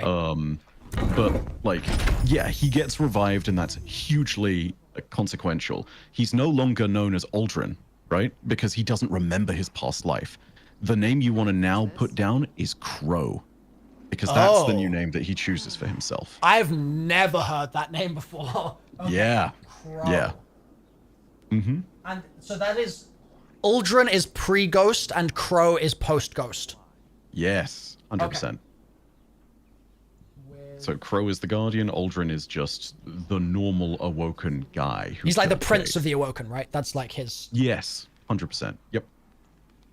So that is, I think, one of the more important notes to make, is just this thing of like, Uldren killed Cade, Uldren then was killed by either us or Petra. We don't know who. Petra, by the way, is basically like the right hand of Queen Mara. Okay. And then afterwards, a ghost finds him, resurrects him, and he's no longer Uldren, he's now Crow. Like, yeah, there's a whole load of stuff going on with all of that. There is one last piece, right? And it's, I guess the simplest way to put it is, who's in the pyramids? Yeah, that's a good question. So I don't think I'm going to say much on that because I'm pretty sure the game will explain it to you. I'll connect the dots kind of vibe. Yeah. Yeah, but the simplest way of doing it, and if there's one cutscene I think you should watch before any of this goes down. Yeah. I'm going to see if I can find it for you, but it's the one bit that maybe gives you the tiniest bit of missing context on who that is and leads up to everything. The big reason all this links in, you talk about the Traveler arriving at Earth and everybody really not having a good time. Yep. Kind of true. It's definitely got the right themes. So the Traveler arrives way back in, you remember the astronaut cutscene from like the OG stuff where they land on a different planet and then all that stuff happens? I think so. Yeah. Yeah, so Traveler lands on Mars, right? And they On Mars? discover... Oh, yeah, right. on Mars. Like, canonically, it's meant to be in 2014, which is hilarious because, I mean, that's Destiny's launch year, right? Yeah. So, like, they're doing the funny thing of tying it into the timeline. What happens after that is we send astronauts there to Mars for the first ever manned mission, and they witness the Traveler actually making rain on Mars. So... like, it's this incredible moment, and that's like the prelude to everything that happens. You know, humanity gets like this mega boost from everything that happens with the Traveler. Yeah. You know, humans can, just to give you one example, human lifespans triple under the Traveler's presence, right? Yep. Like, it's just a good thing. The light is this engine of life and creation, all good stuff. Then something happens, and it's this apocalyptic time within Destiny. Oh, because collapse. the Traveler like stops, right? It just like shuts off or something. It just breaks.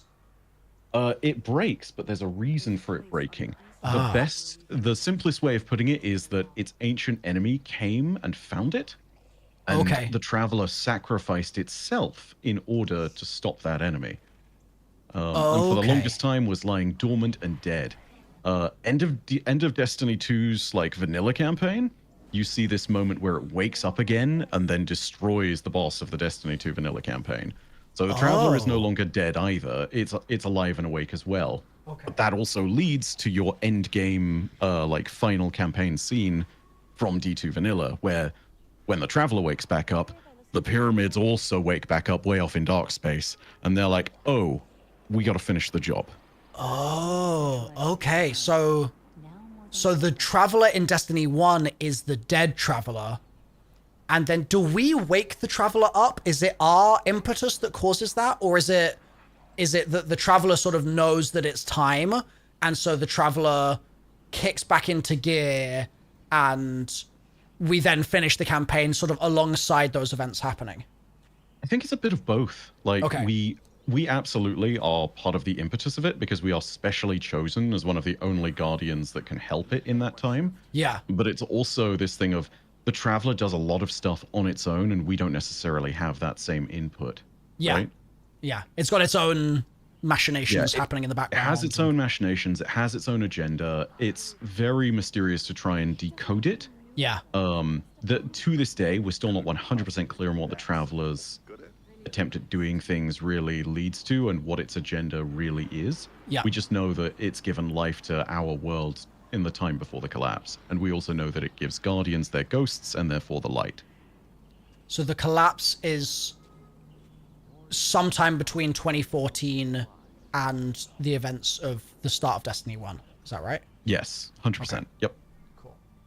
We don't know the exact dates of that either. We just know that the golden age before the collapse lasted for hundreds of years. and that the Dark Age after the collapse also lasted for hundreds of years. So the timeline is really open-ended, very nebulous. We have like events that we can chronologically jot down, but we don't necessarily have dates. Dates in Destiny's terms don't really exist. The only one we're really sure of is the 2014 point at which the Traveler is discovered. Cool. That's it. Okay. Hell yeah. So the question that I need to chew on is who's in the pyramid. Is that right? That's yes, 100.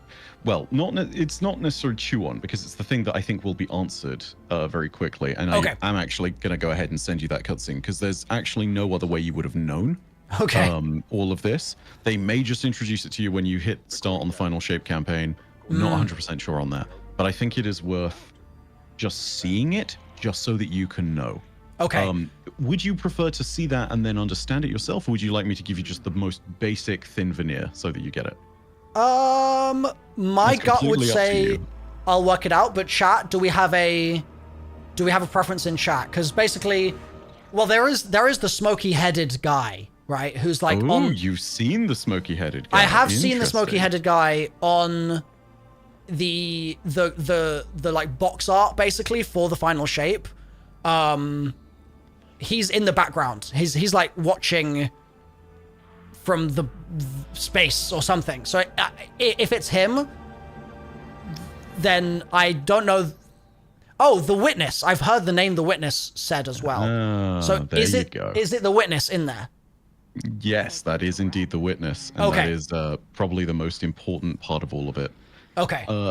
So the thing I'm going to send you in Discord is the New Light cutscene that you're going to get if you literally started the New Light campaign and we're being introduced to all this now. And it mentions a lot of this stuff, but it also drops the Witness's name at the very end and drops their sort of thing. You'll find out much more about what's going on there, but this, I think, is the sort of base of necessary context, and for the rest of it, you can figure it all out there.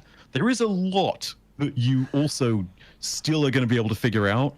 There's a lot that you don't know. There's so much context that's still missing from all of this. Yeah, it's just the entire timeline goes and does some insane things. And in fact, there is one. I'll send you a second one, and I say that only because it provides the literal lead-up context to why you're even there, basically, right? Okay. Is just a quick question for you? What is New Light? Is that a new campaign that they did after the launch of Destiny 2? So imagine if you didn't have your old account and you literally made something completely fresh. You'd never played the game before. New Light is basically the new player experience they built for Destiny 2 instead, to try and introduce you to the universe.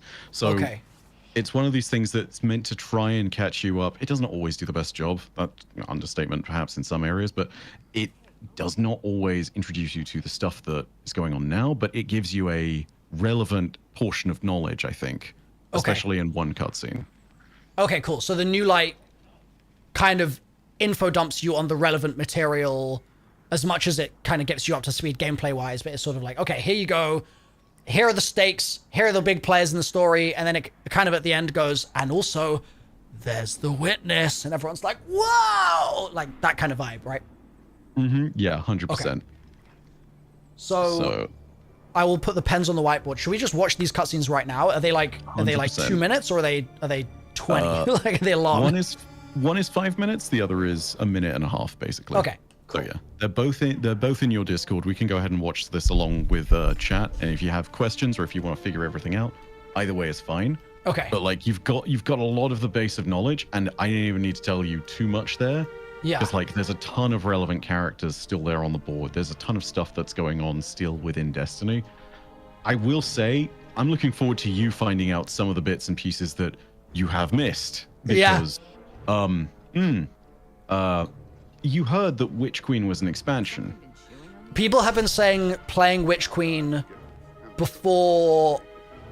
What's this called again? The new one? The Final Shape. They've been saying that playing Witch Queen would be smart.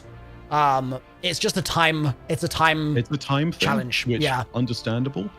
I mean, I can go ahead and give you the relevant bits of Witch Queen if you want, but I think that's one of those things we might want to save until, like, after everything is done. Suffice to say, Witch Queen quite literally changed everything for Destiny's narrative and for the things that happen in Witch Queen.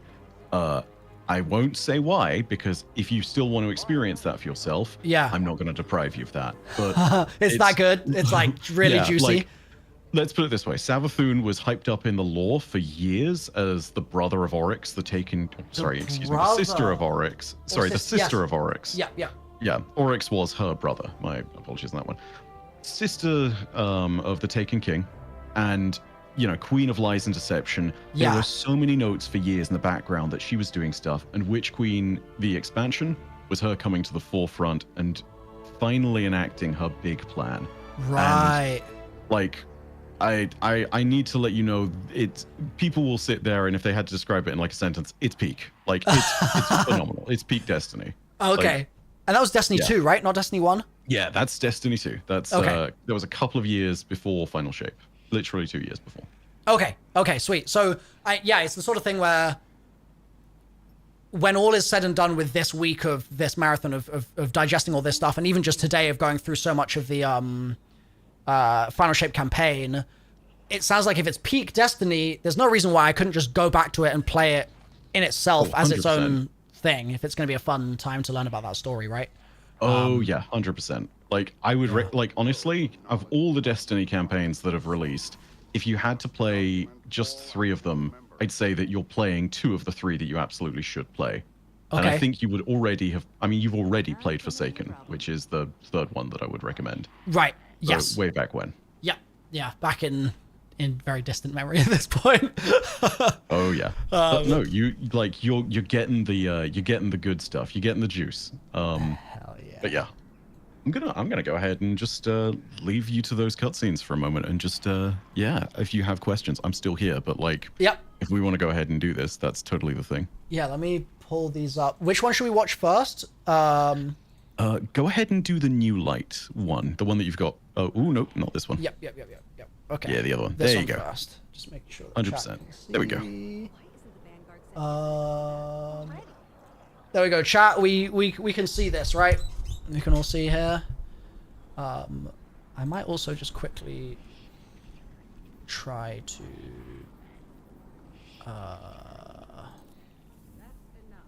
I was gonna get rid of the sound of like an NPC by me being like, "That's enough." How do I actually do that? Is there a way to? mute So if you go thing? to settings and then audio, or sound rather, Yeah, you oh, should there just we be go. able to pull all those down to 0. Let's do that. Just for the time. Yeah, there we being. go. Okay. So here we go, chat. This is the Light and Darkness Saga Destiny Calls. Let's get it.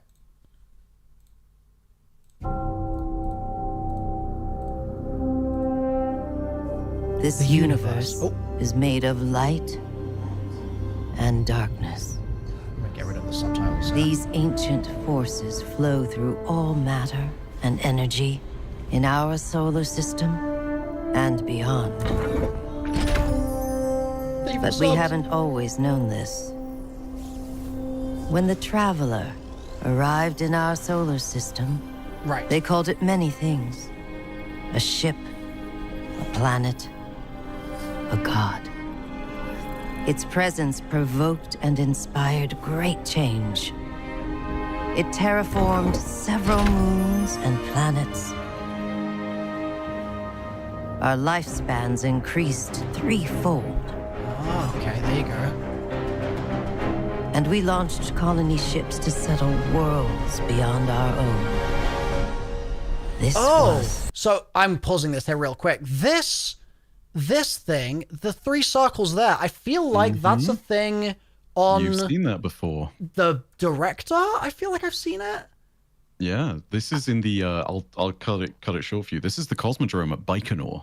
Yeah. AKA Destiny 1's Cosmodrome, and those ships, some of them never launched. Some of them are still on the Cosmodrome, and you can still see them. Right. And weirdly, Baikonur Cosmodrome is also relevant in the zombies story as well. Because it's So- a real life place where you would actually send. I mean, it's where cosmonauts send their missions to Yeah. go into space. We love Baikonur Cosmodrome in this here sci-fi universe. We love it. This was our golden age. But like all golden ages, it was doomed to collapse. The Traveler was pursued by an ancient enemy, Triangles, yes. The a Doritos. voice in the darkness. Yes. It found us. Humanity lost everything. With the last of its strength, the Traveler pushed back its enemy to create something new. The ghosts. In the dark times that followed the collapse, the ghosts chose the first light bearers. And so that's technically more or less us in Destiny 1. Is that fair to say? So Lightbearer, the word that she uses, is an early title, right? Because it is literally describing what they do. They have the powers of the light. It's only when everyone comes together and makes the last city that eventually they get the title of Guardian, because that's what they are literally guarding. And at the very start of the Dark Age, the city didn't exist. Right. So we when we're playing Destiny 1 at the beginning of that game, we're still hundreds of years after the collapse itself. No. Oh yeah, we're still hundreds of years after the collapse. We are Guardians at that point. Yeah, so Like, the Lightbearer to Guardian funnel has happened. They've created the last city. I guess we go there, right? So that makes sense. Okay, I'm up to speed. Mm-hmm. There we go. Immortal warriors gifted with the power of the Traveler's light. Humanity faced many threats in those days. Invaders from beyond our system arrived in droves. Pirates, called the Fallen, came to scavenge the remains of our golden age. The warlike Cabal came for our territory and resources for conquest. The Hive, ravenous worshippers of death, came to feed their infernal hunger. And the Vex, strange living machines, came to recreate our world in their own brutal image. We fought with each other as well. For a time, chaos reigned. Though in the end, we came together to rebuild, to heal. We built a city under the Traveler, the last safe city of Earth. So that's the tower. In this city, humanity lived peacefully in all its forms. The humans, Earth's original inhabitants, the Exos, marvels of the Golden Age, and the Awoken, a people touched by both light and dark. Oh. Lightbearers took an oath to protect the last city. Over the centuries, they earned the title Guardians. The Titans, paragons of strength and bravery. The Warlocks, mage scholars trained in the arcane arts. And the Hunters, bold adventurers gifted with cunning. Which are the ones that everyone says are crayon eaters? Is that the Warlocks? No, it's Titans. That's Titans, okay. Guardians know that when they stand together, they are stronger. And now, new threats use our own powers against us. The Black Fleet closes in, edging us toward a second collapse. Okay, so these I've not seen. Yeah, I've not seen any of this stuff before. And our greatest adversary. Yeah. That's all pretty novel for me. The one in the middle, I'm not saying anything on just yet. Yeah, that's fine. We haven't even mentioned them. But the ones at the side, these ones at the side are the Taken, which would have been around in the Taken King and are just all over the system. They look like enemies that are shadows of themselves. Yeah, I do remember Taken. I totally forgot that those never made it onto the board. Whoopsie. Are they a separate race to everything else then? Technically, yes, but the way that they are created is that they are abducted, essentially. Right. This I think is fine to say. Taken are beings that have been abducted by a greater power into a dimension of darkness, hollowed out, and then sent back as pliant servants. Okay. So for example, let's say you have a cabal that is normally doing its thing. It has a personality. It's an individual. It's doing whatever. It has its own motives and beliefs and things. If it gets taken and is hollowed out like that, it is not only made more vicious, but also no more personality, barely remembers its own name, has maybe an echo of its old purpose, and a new purpose can be assigned to it by whoever the one who took it is or whoever is controlling the taken in that moment. So it's almost like when you see like a parasite take control of an animal or something like that, and the animal is still moving and still eating and stuff, but it's actually no longer doing that in service of its own autonomy, but it's completely being puppeteered by some, call it a greater power in the case of the taken, or call it a parasite in the case of a parasite. But sort of a similar sort of vibe, like a loss of all of your self and just subservience to this now greater cause beyond what you ever knew before kind of vibe. Yeah.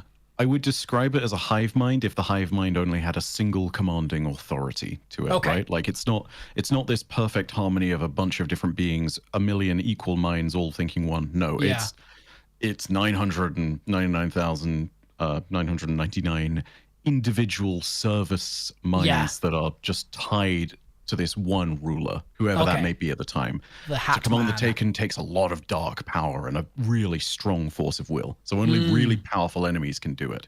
Okay. Hell yeah, I can't wait to learn more about this beast in the middle then. Oh, definitely want to unmute for this though. Oh, yeah, cool. Greatest adversary, the voice in the darkness, Oh, hold is on. revealed I want to hear what the subtitles had to say. against us. The Black Fleet closes in, edging us toward a second collapse. And our greatest adversary, the voice in the darkness, is revealed. A being of unimaginable power. A witness. But all is not lost. Brand new guardians rise every day. That's so cute that they've said new guardians rise every day, and it's the cars from Earth where in Destiny 1 you spawn in amongst the like busted up cars. That's such a cute little reference. To shape the future of our solar system.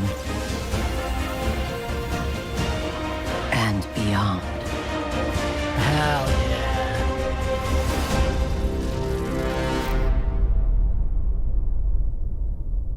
So the last necessary bit of context before anything to do with Final Shape is that other cutscene. And I will simply give you this lead up. This is the end of the expansion that came before Final Shape. It's called Lightfall. Okay. And that's the next cutscene we're about to watch? Yes. Okay. And to put it really simply, well, you'll see. Yeah, you'll see. Okay, here we go. So this is the last cutscene of Lightfall. Lightfall.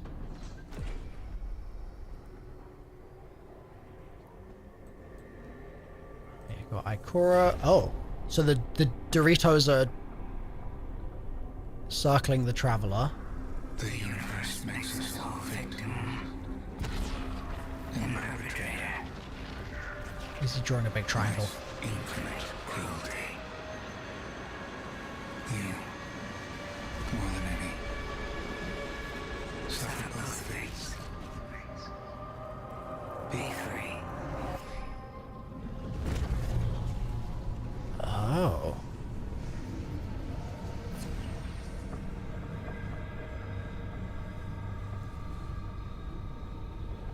Are they going in? Oh, they are.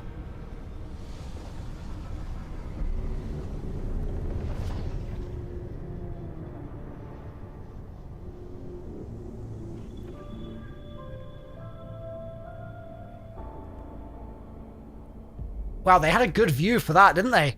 They had the best seat in the house watching that go down. God damn. Oh, yes. Mm-hmm. Okay. So The short version is at the end of Lightfall, we lose. The witness is inside the traveler. Yeah. And that effectively should be where you can kick off final shape. Okay. Hell yeah. And it was so they said the universe makes us all victim and perpetrator, like you more than most or something. Which that in itself is also just an interesting sort of philosophical morsel to turn over, because the traveler's output into the world is creating all these guardians, but then just as much as guardians are defending from stuff that is trying to sort of interfere with the light or whatever, that doesn't necessarily mean that we are in the right in doing so. Like, who's to say that the Hive's hunger is any less a noble cause than our defense of the light? And so if the witness is kind of observing this from kind of, like we said before, outside of that cultural frame of being like, oh, well, this is good and this is bad, but if the witness is sort of saying the traveler's bestowing of light on us means that we then like perpetuate conflict because we continue to defend it because there's something to defend, that makes us the perpetrators, just as it makes, I mean, it gives us new victims to constantly find out in the universe of the Fallen or the Hive or whatever, right? So you're asking questions along the right lines of things. Basically, the Traveler has gone around and basically just helps create. I mean, look what it did to humanity, right? Like, helped us terraform worlds, colonize planets, helped us to become beings that live for 300 years. Yeah. What are opinions of what else could be? And remember that this is the Traveler and the Witness, right? And these are beings of godlike power. Yeah. There is... I say that, do you mind if I show you one last thing? Because it is actually important for the whole Crocade thing. Sure. Let's go for it. Okay. So this was actually Titan Bonkhammer in your chat brought this up, and I think it is actually incredibly important. Okay. And I don't think that anything you're about to see would be considered a spoiler, because one, it is the final bit of lead up to the Final Shape campaign that we got from the very end of the season before it. And also, I think it's really important because anything you see in there will have been appropriately shown in any marketing for the Final Shape. So I'm not going to consider this a spoiler. But when I show you this cutscene, I will warn you, that will be the moment at which I alley-oop out, and you should just play it. So if you have any questions or anything else, go ahead and ask now. I'll still be sticking around in the chat to go ahead and watch. But like, I'm really sure that when you see this cutscene, you should just start Final Shape immediately after that. Okay, I guess my only remaining question is there anything I should amend on the board? Because I feel like we talked about the Witness a tiny bit, but then there might have been something that I'm just forgetting from the last like 10 minutes that should also be added before we just dive in. Or should I just leave it as is now, and then we can get cracking? I think maybe you can afford to pull Zivua Wrath off there. But for the most part, you can get cracking. Like, you can do what you want to do. Goodbye, Zivu.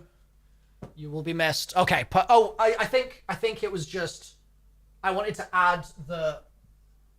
Savathun is the Witch Queen. Yep, 100%.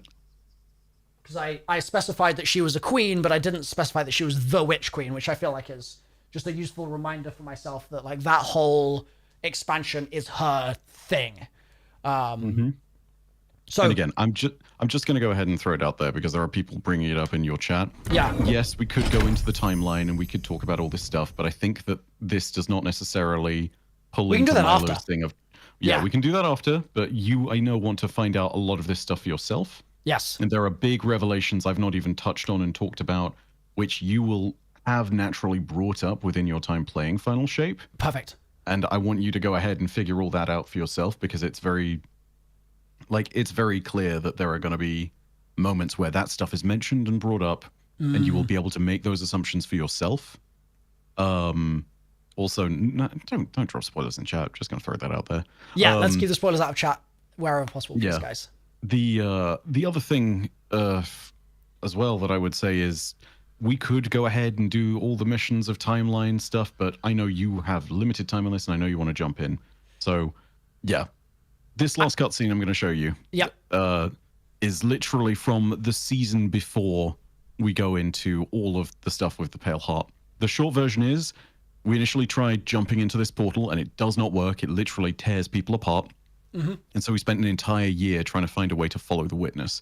Okay. And Crow is the one that is sent forward for reasons that aren't really super important, but basically he's the only one who's able to immediately get through. Sure. What you're seeing is the moment when he lands on the other side of the portal. Oh, hell yeah. Okay. I'm about to see inside the Traveler for the first time. Let's go. Okay. All right. So, yeah, again, I'm gonna mute maybe one or two last words from the thing, and then good luck. I will enjoy watching you play Final Shape. Okay, hell yeah. It's gonna be so interesting. So yeah, here is your cutscene. Thank you. I'll pull this up and I will make sure that chat can see.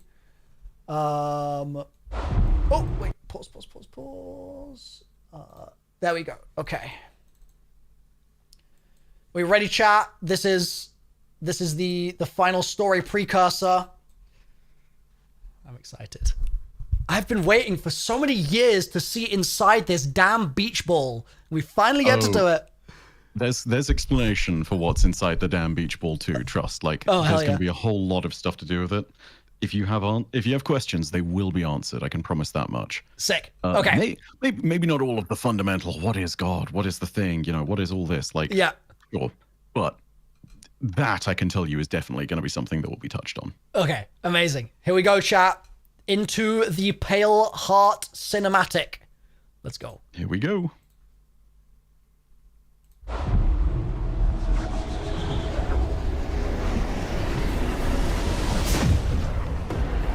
He made it.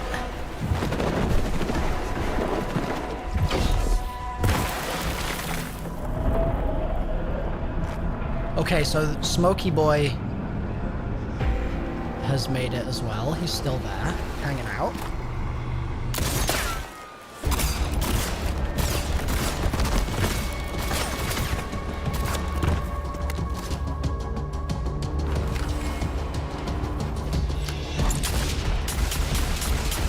Watch this just be Cade. He's just back.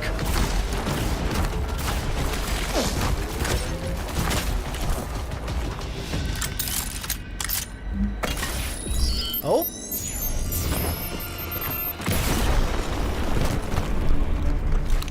Wait. Wait, what? Guess who? Yeah. But...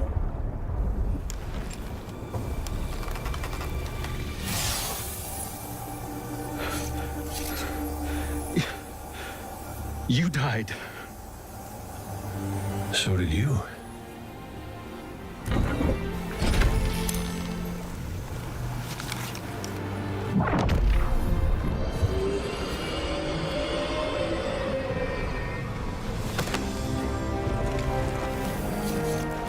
Yeah, I don't have to call you Prince anymore, do I?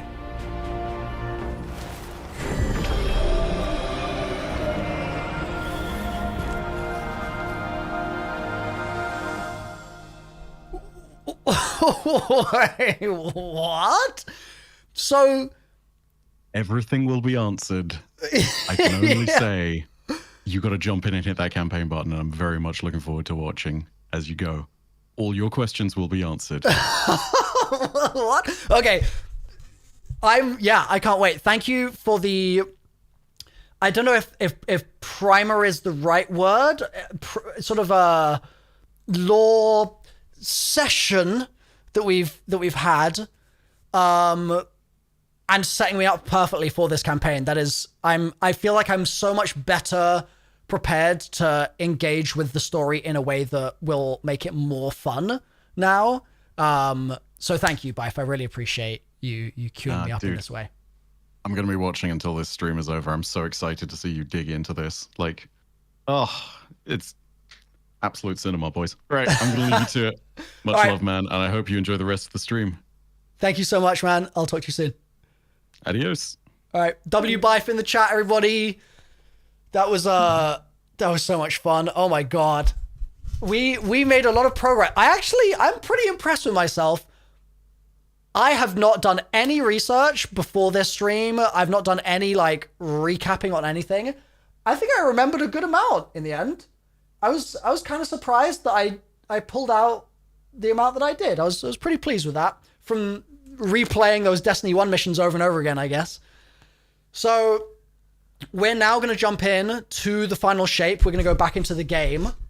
I'm going to need to turn my volume back up and like all that sort of stuff. So let me get this figured out. So sound 5, 6, 7, or we could do 6 for the time being. 6 is probably fine. So I'm just gonna reset a little bit here, chat. It's just gonna take me like 2 minutes to basically get my desk back in place and like all that sort of stuff. But then we will be jumping in. So just give me a moment to sort of switch things over. I gotta sit down again. Yeah, it's a big ass whiteboard. It's a shame some of the stuff on the whiteboard will no longer be in view, but it gives me more new canvas to write on here, so it all works out. Let's keep that going down a little bit. Oh, gee, I keep dropping that controller. That'll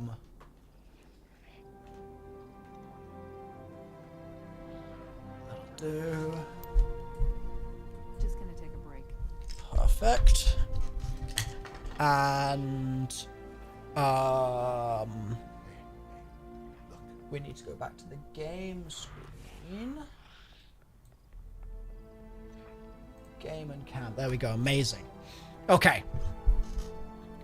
So to set the scene again, just because there are probably people in the stream now that were not here 3 hours ago or 4 hours ago when we started. We're doing a Destiny marathon. In fact, you know what? Let me just give you guys a very, very quick recap of the plan sheet. Okay, let's just do a very, very quick recap of this. So this is the rough plan for the week. We are all leading up. We're building up to clearing the dungeon in the first 24 hours is the goal on Friday. In the meantime, there's a whole bunch. We're basically doing we're assembling the Avengers of Destiny. And doing loads of prep to actually get my character ready, but then also just loads of like fun Destiny content all week long. It's going to be little bit of a Destiny festival. So we've booted the game. We've done that. We've done Vault Inspection with Datto. That was the reveal of who that was with. We've set the table with Bife as planned. And now we're going into Final Shape Solo Legendary. And then tomorrow we'll be making a plan with Asda Cross. We'll be hanging out with Fallout a little bit. We might do a little bit of a lore quiz with Bife, depending on... We'll find times to make it work for everyone's schedules, because it took we spent a while longer with Bife tonight than I anticipated, and I want to be respectful of his time as well. So we'll figure out a time to do some more lore with Bife. We've got seasonal stuff to do. We've got to do Vesper's Blindfolded. I'm going to try some solo Shattered Throne. Like, there's all sorts of stuff coming. And there's a bunch of other Destiny creators who you can see in the corner of the screen just here, who have either already reached out already, or who you guys have been suggesting, or what have you, who I'd love to try and find some time with amongst all of this chaos in the next week as well. So that's just sort of setting the scene, just in case anyone is unsure what the hell's going on right now. We're going to be doing Final Shape next. That is the next thing. Final Shape Solo Legendary. So what I'm going to do... Whoops. What am I doing that? There we go. What I'm going to do is I'm going to get... Is there anywhere, or is there anything in the game that I need to pick up before I start that campaign? Like, are there any, like, quests that would be smart to be tracking? Are there any items that I need to grab prior? Like, is there... No, literally just go in. Okay. Okay, literally just get in there.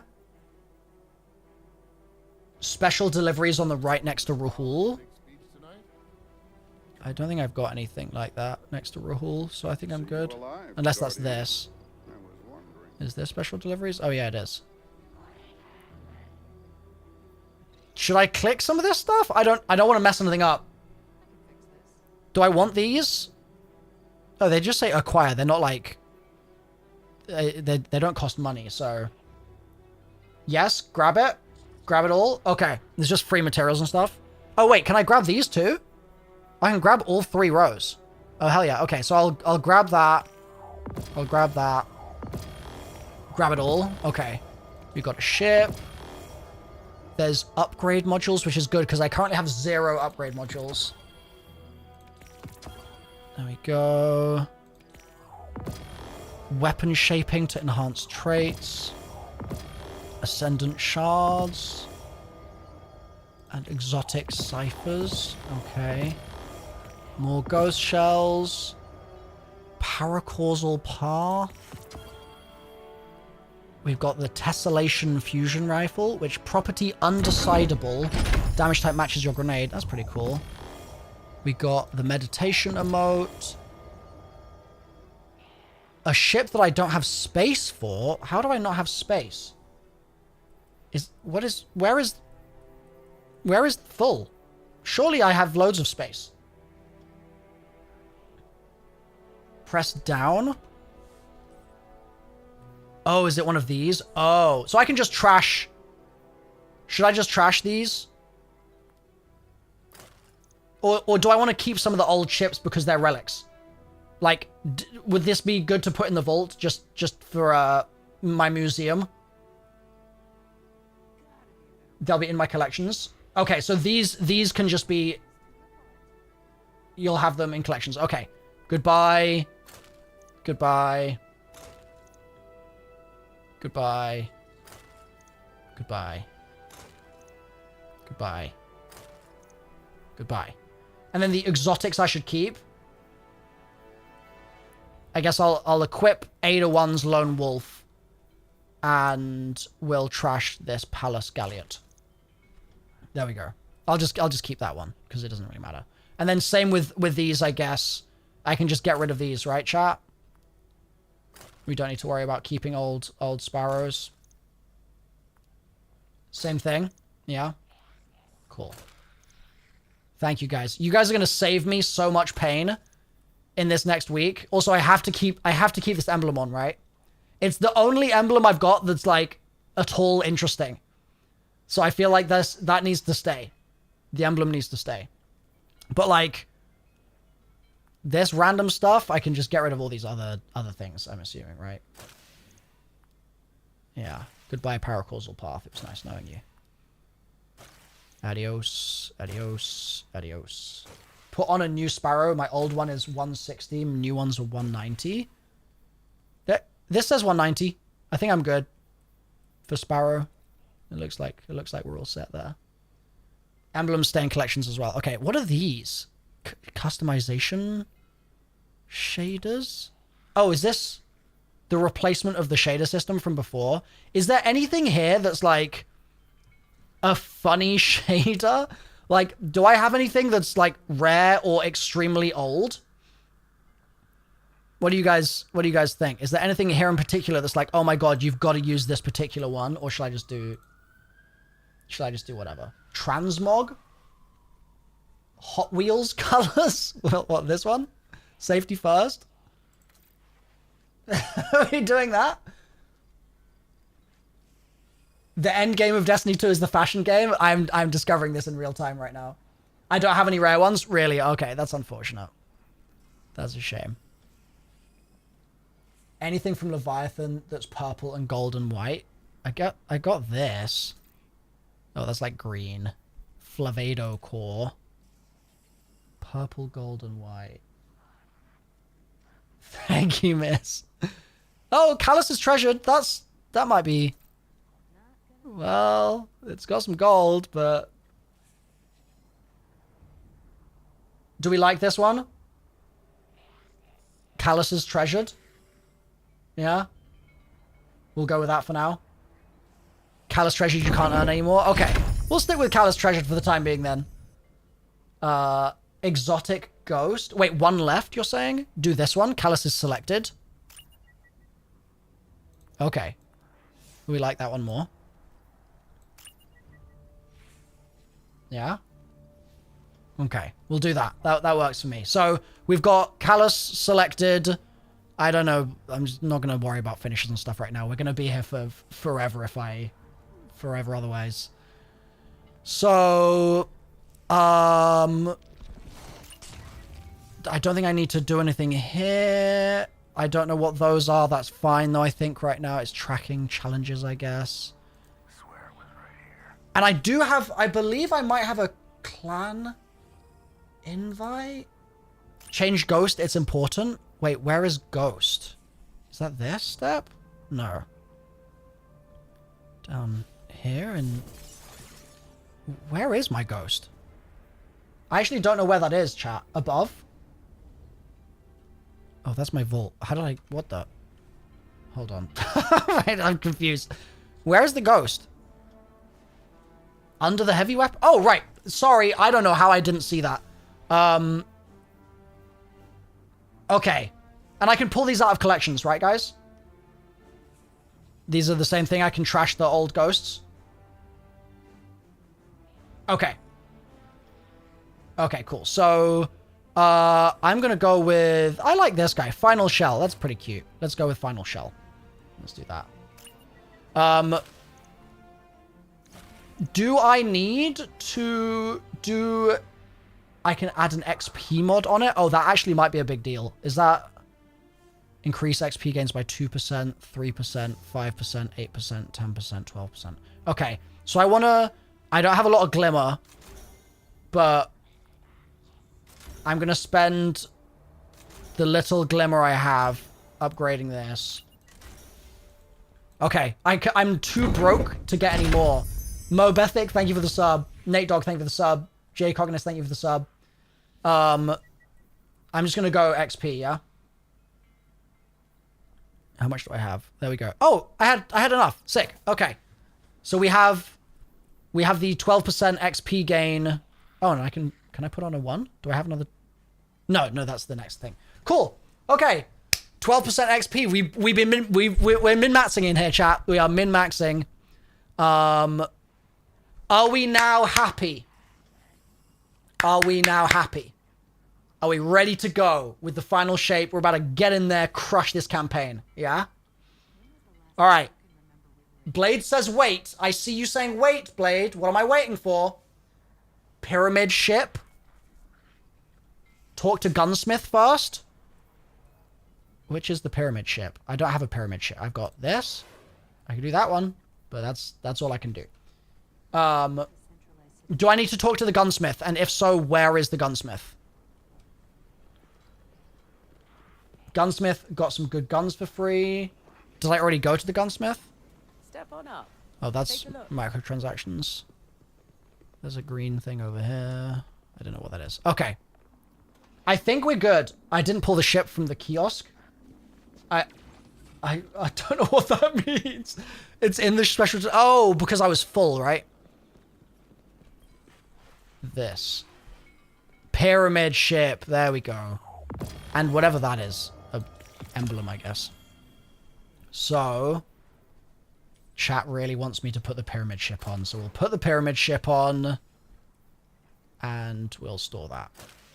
Cool. Okay. We are now ready. We are now ready, chat. So... The question is... To load this up, do I just go to... Can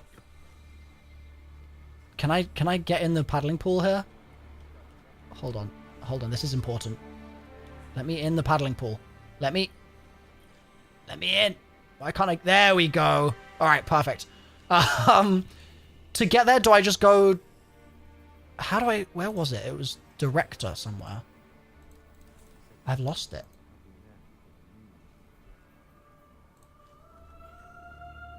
Where is... Oh, open director. Here we go. So I'm just going to load into this, right, chat? The final shape campaign. Oh, you can hold tab. That's how you do it. Thank you. Okay. So. It begins, guys. We're about to launch in. I am going to use the bathroom. And then we are going to get into this. And we're going to solo legendary this campaign. Okay? Be sure to select legendary. Okay, yep. Legendary is that is essential for sure here. So I'm gonna use the bathroom real quick, okay? I'll be 2 seconds and then we can get started. I'll be with you soon.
The archives giveth, and the cryptology useful.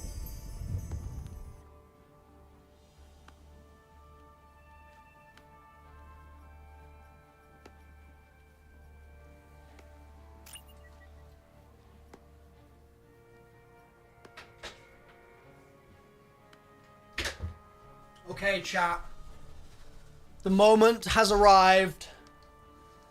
The moment has truly arrived. I'm actually a little cold. I'm gonna put my hoodie on. It's cold in the UK, man. We be living in the tundra. Truly a frozen dawn, chat. Vote in the poll. What's the poll? Wah. Wah. We are playing on Legendary. Is it going to take me more than 10 hours? Let's find out, chat. Let's find out. Oh, I'm fuzzy. Very fuzzy right now. Is this an ad? No, I am doing this of my own free will. Isn't that crazy? I've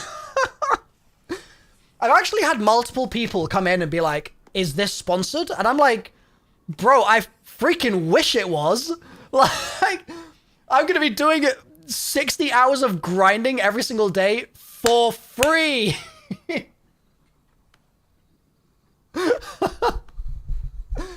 Oh, Christ. Okay.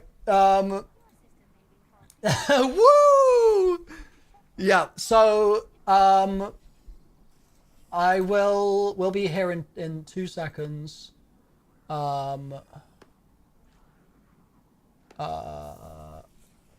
gonna basically just get a tweet out. I'm gonna just get a tweet out now.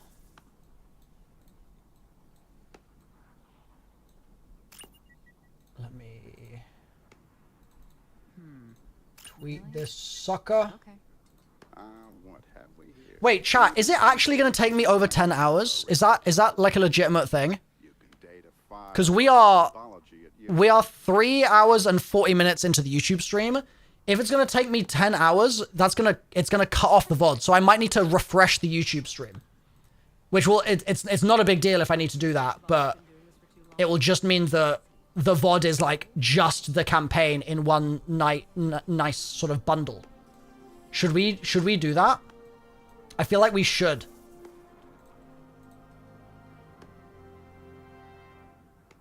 It could be longer. Okay. Okay.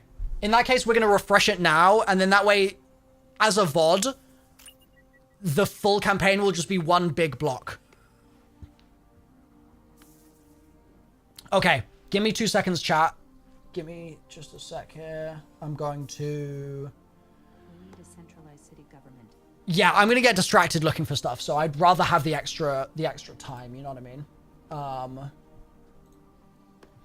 So, to do this, I need to go to... Let me get my head in the game here. Just basically, just give me like 3 or 4 minutes here to get this set up. Thank you for your patience, folks. Let's do go live. Schedule stream. Are the archives finite? Edit. So yeah, you guys can stay right here. Ever truly be And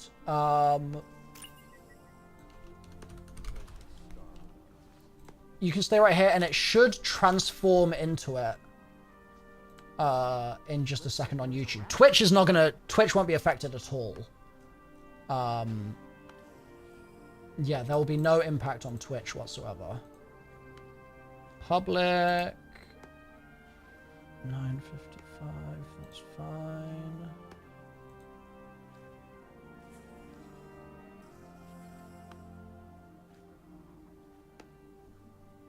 Another golden age blueprint for interplanetary orbital sails. Oh, I've got the wrong thumbnail on it. Whoopsie. Save that. Okay, so let me restore chat. Decentralized city government. That link should work in the YouTube chat. But I will convert the VOD into it now. So you guys shouldn't have to go anywhere. It should just convert you over, okay? I should reset game. Wait, why should I do that? Why should I do that, Christian? What's the reasoning behind that? Customization, redirect, that, save. PC thing. Chat, real quick, spam me. Should we reset game, yes or no? It has bad memory leaks. Okay, it's been open for a couple hours, so I might as well. It doesn't hurt to reset the game. That will take 5 seconds. That's really not a big deal. If you have a 30 or 40 series, it crashes every 6 hours. Okay, I have a 30 series, so yeah, resetting sounds like a good idea then. Yes, I have a 30 series, so I want to avoid the crash. So let's go cam only. Let's exit to desktop. Okay. We're nearly there. Let's boot the game back up again. Thank you, Bye, for the help. I don't know what I'd do without you, man.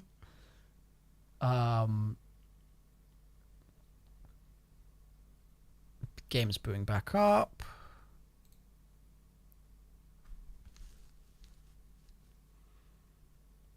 Or at least it should be. Yep, perfect.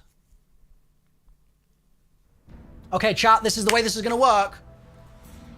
Pinned in the chat is the new stream on YouTube. Twitch, you can stay right where you are, okay? But if you're here on YouTube, basically, you got to click through to that new link. It'll be in a playlist if you're watching this as a VOD. And that is where the Final Shape campaign will take place, okay?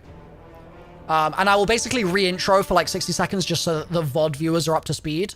But then we'll be kicking off, okay? So if you're watching on YouTube right now, click on through and I will convert it over to the new stream here and we can get started, okay? See you folks very, very soon. See you in like 10 seconds, literally 10 seconds. So yeah, click on over. It's linked in the chat there. See you in a 1 second period. Here we go.